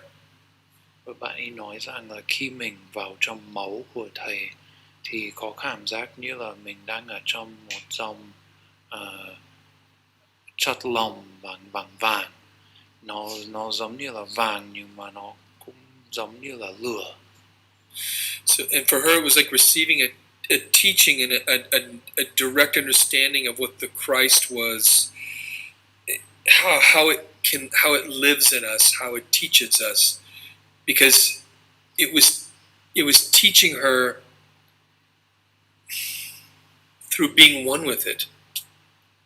Thì bạn ấy có kể là khi bạn ấy vào trong máu của thầy Cagliostro thì bạn ấy cảm nhận được rằng đó là một cái thông điệp thầy đã một cái thông điệp mà thầy dạy cho bạn ấy về việc là cái năng lực mình đang gọi là Kitô nó hoạt động như thế nào, nó trong người mình như thế nào, nó dạy cho mình như thế nào. She understood the sexual energy was this liquid gold, was this liquid fire, because she was that gold, she was that fire. She felt the teaching of it, the happiness of it, the extraordinariness of it. That she said it was very hard for her. She, in words to describe an experience like this. Thì bạn này nói rằng là bạn ấy đã có cảm giác rằng mình đã được hợp nhất với cái vàng này, cái chất lỏng vàng này, cái ngọn lửa này, hoặc là rằng mình chính là cái năng lực đó. Và lúc đó là bạn ấy mới hiểu thực sự là cái mình đang gọi là Kitô là cái gì, cái năng lực tình dục này là cái gì. Thì bạn ấy đã hiểu thông qua cái cách đó, nhưng mà bạn ấy bảo là nó cái trải nghiệm đó là rất là mạnh mẽ đến nỗi là khó chấp nhận. So, this is the kind of thing that can happen for you, right? When you are sincere and you ask him, you talk to a master about your inner energy, right? It's the core of your consciousness. Thì đó là một ví dụ khi mình nói chuyện với một vị thầy, mình nói về cái khí lực nội tâm của mình nói về cái ý thức, cái góc của ý thức, thì có thể là nếu mình nghiêm túc và mình hỏi thì người ta sẽ cho mình một cái sự giúp đỡ như thế để mình hiểu rõ hơn. So I want to give my cảm ơn to Nock and Hans and to everyone here. And so we thank you for your patience, and God bless you. May your Bante bless you. We'll see you next week. Thank you. Guys, thanks very much. Do the practice song. We all want to hear. Sơn, cái tập như thầy vừa nói, thầy muốn nghe xem mà nó như thế nào. Yes. Okay. 5 times a day. Một ngày 5 lần. Okay. Bye bye.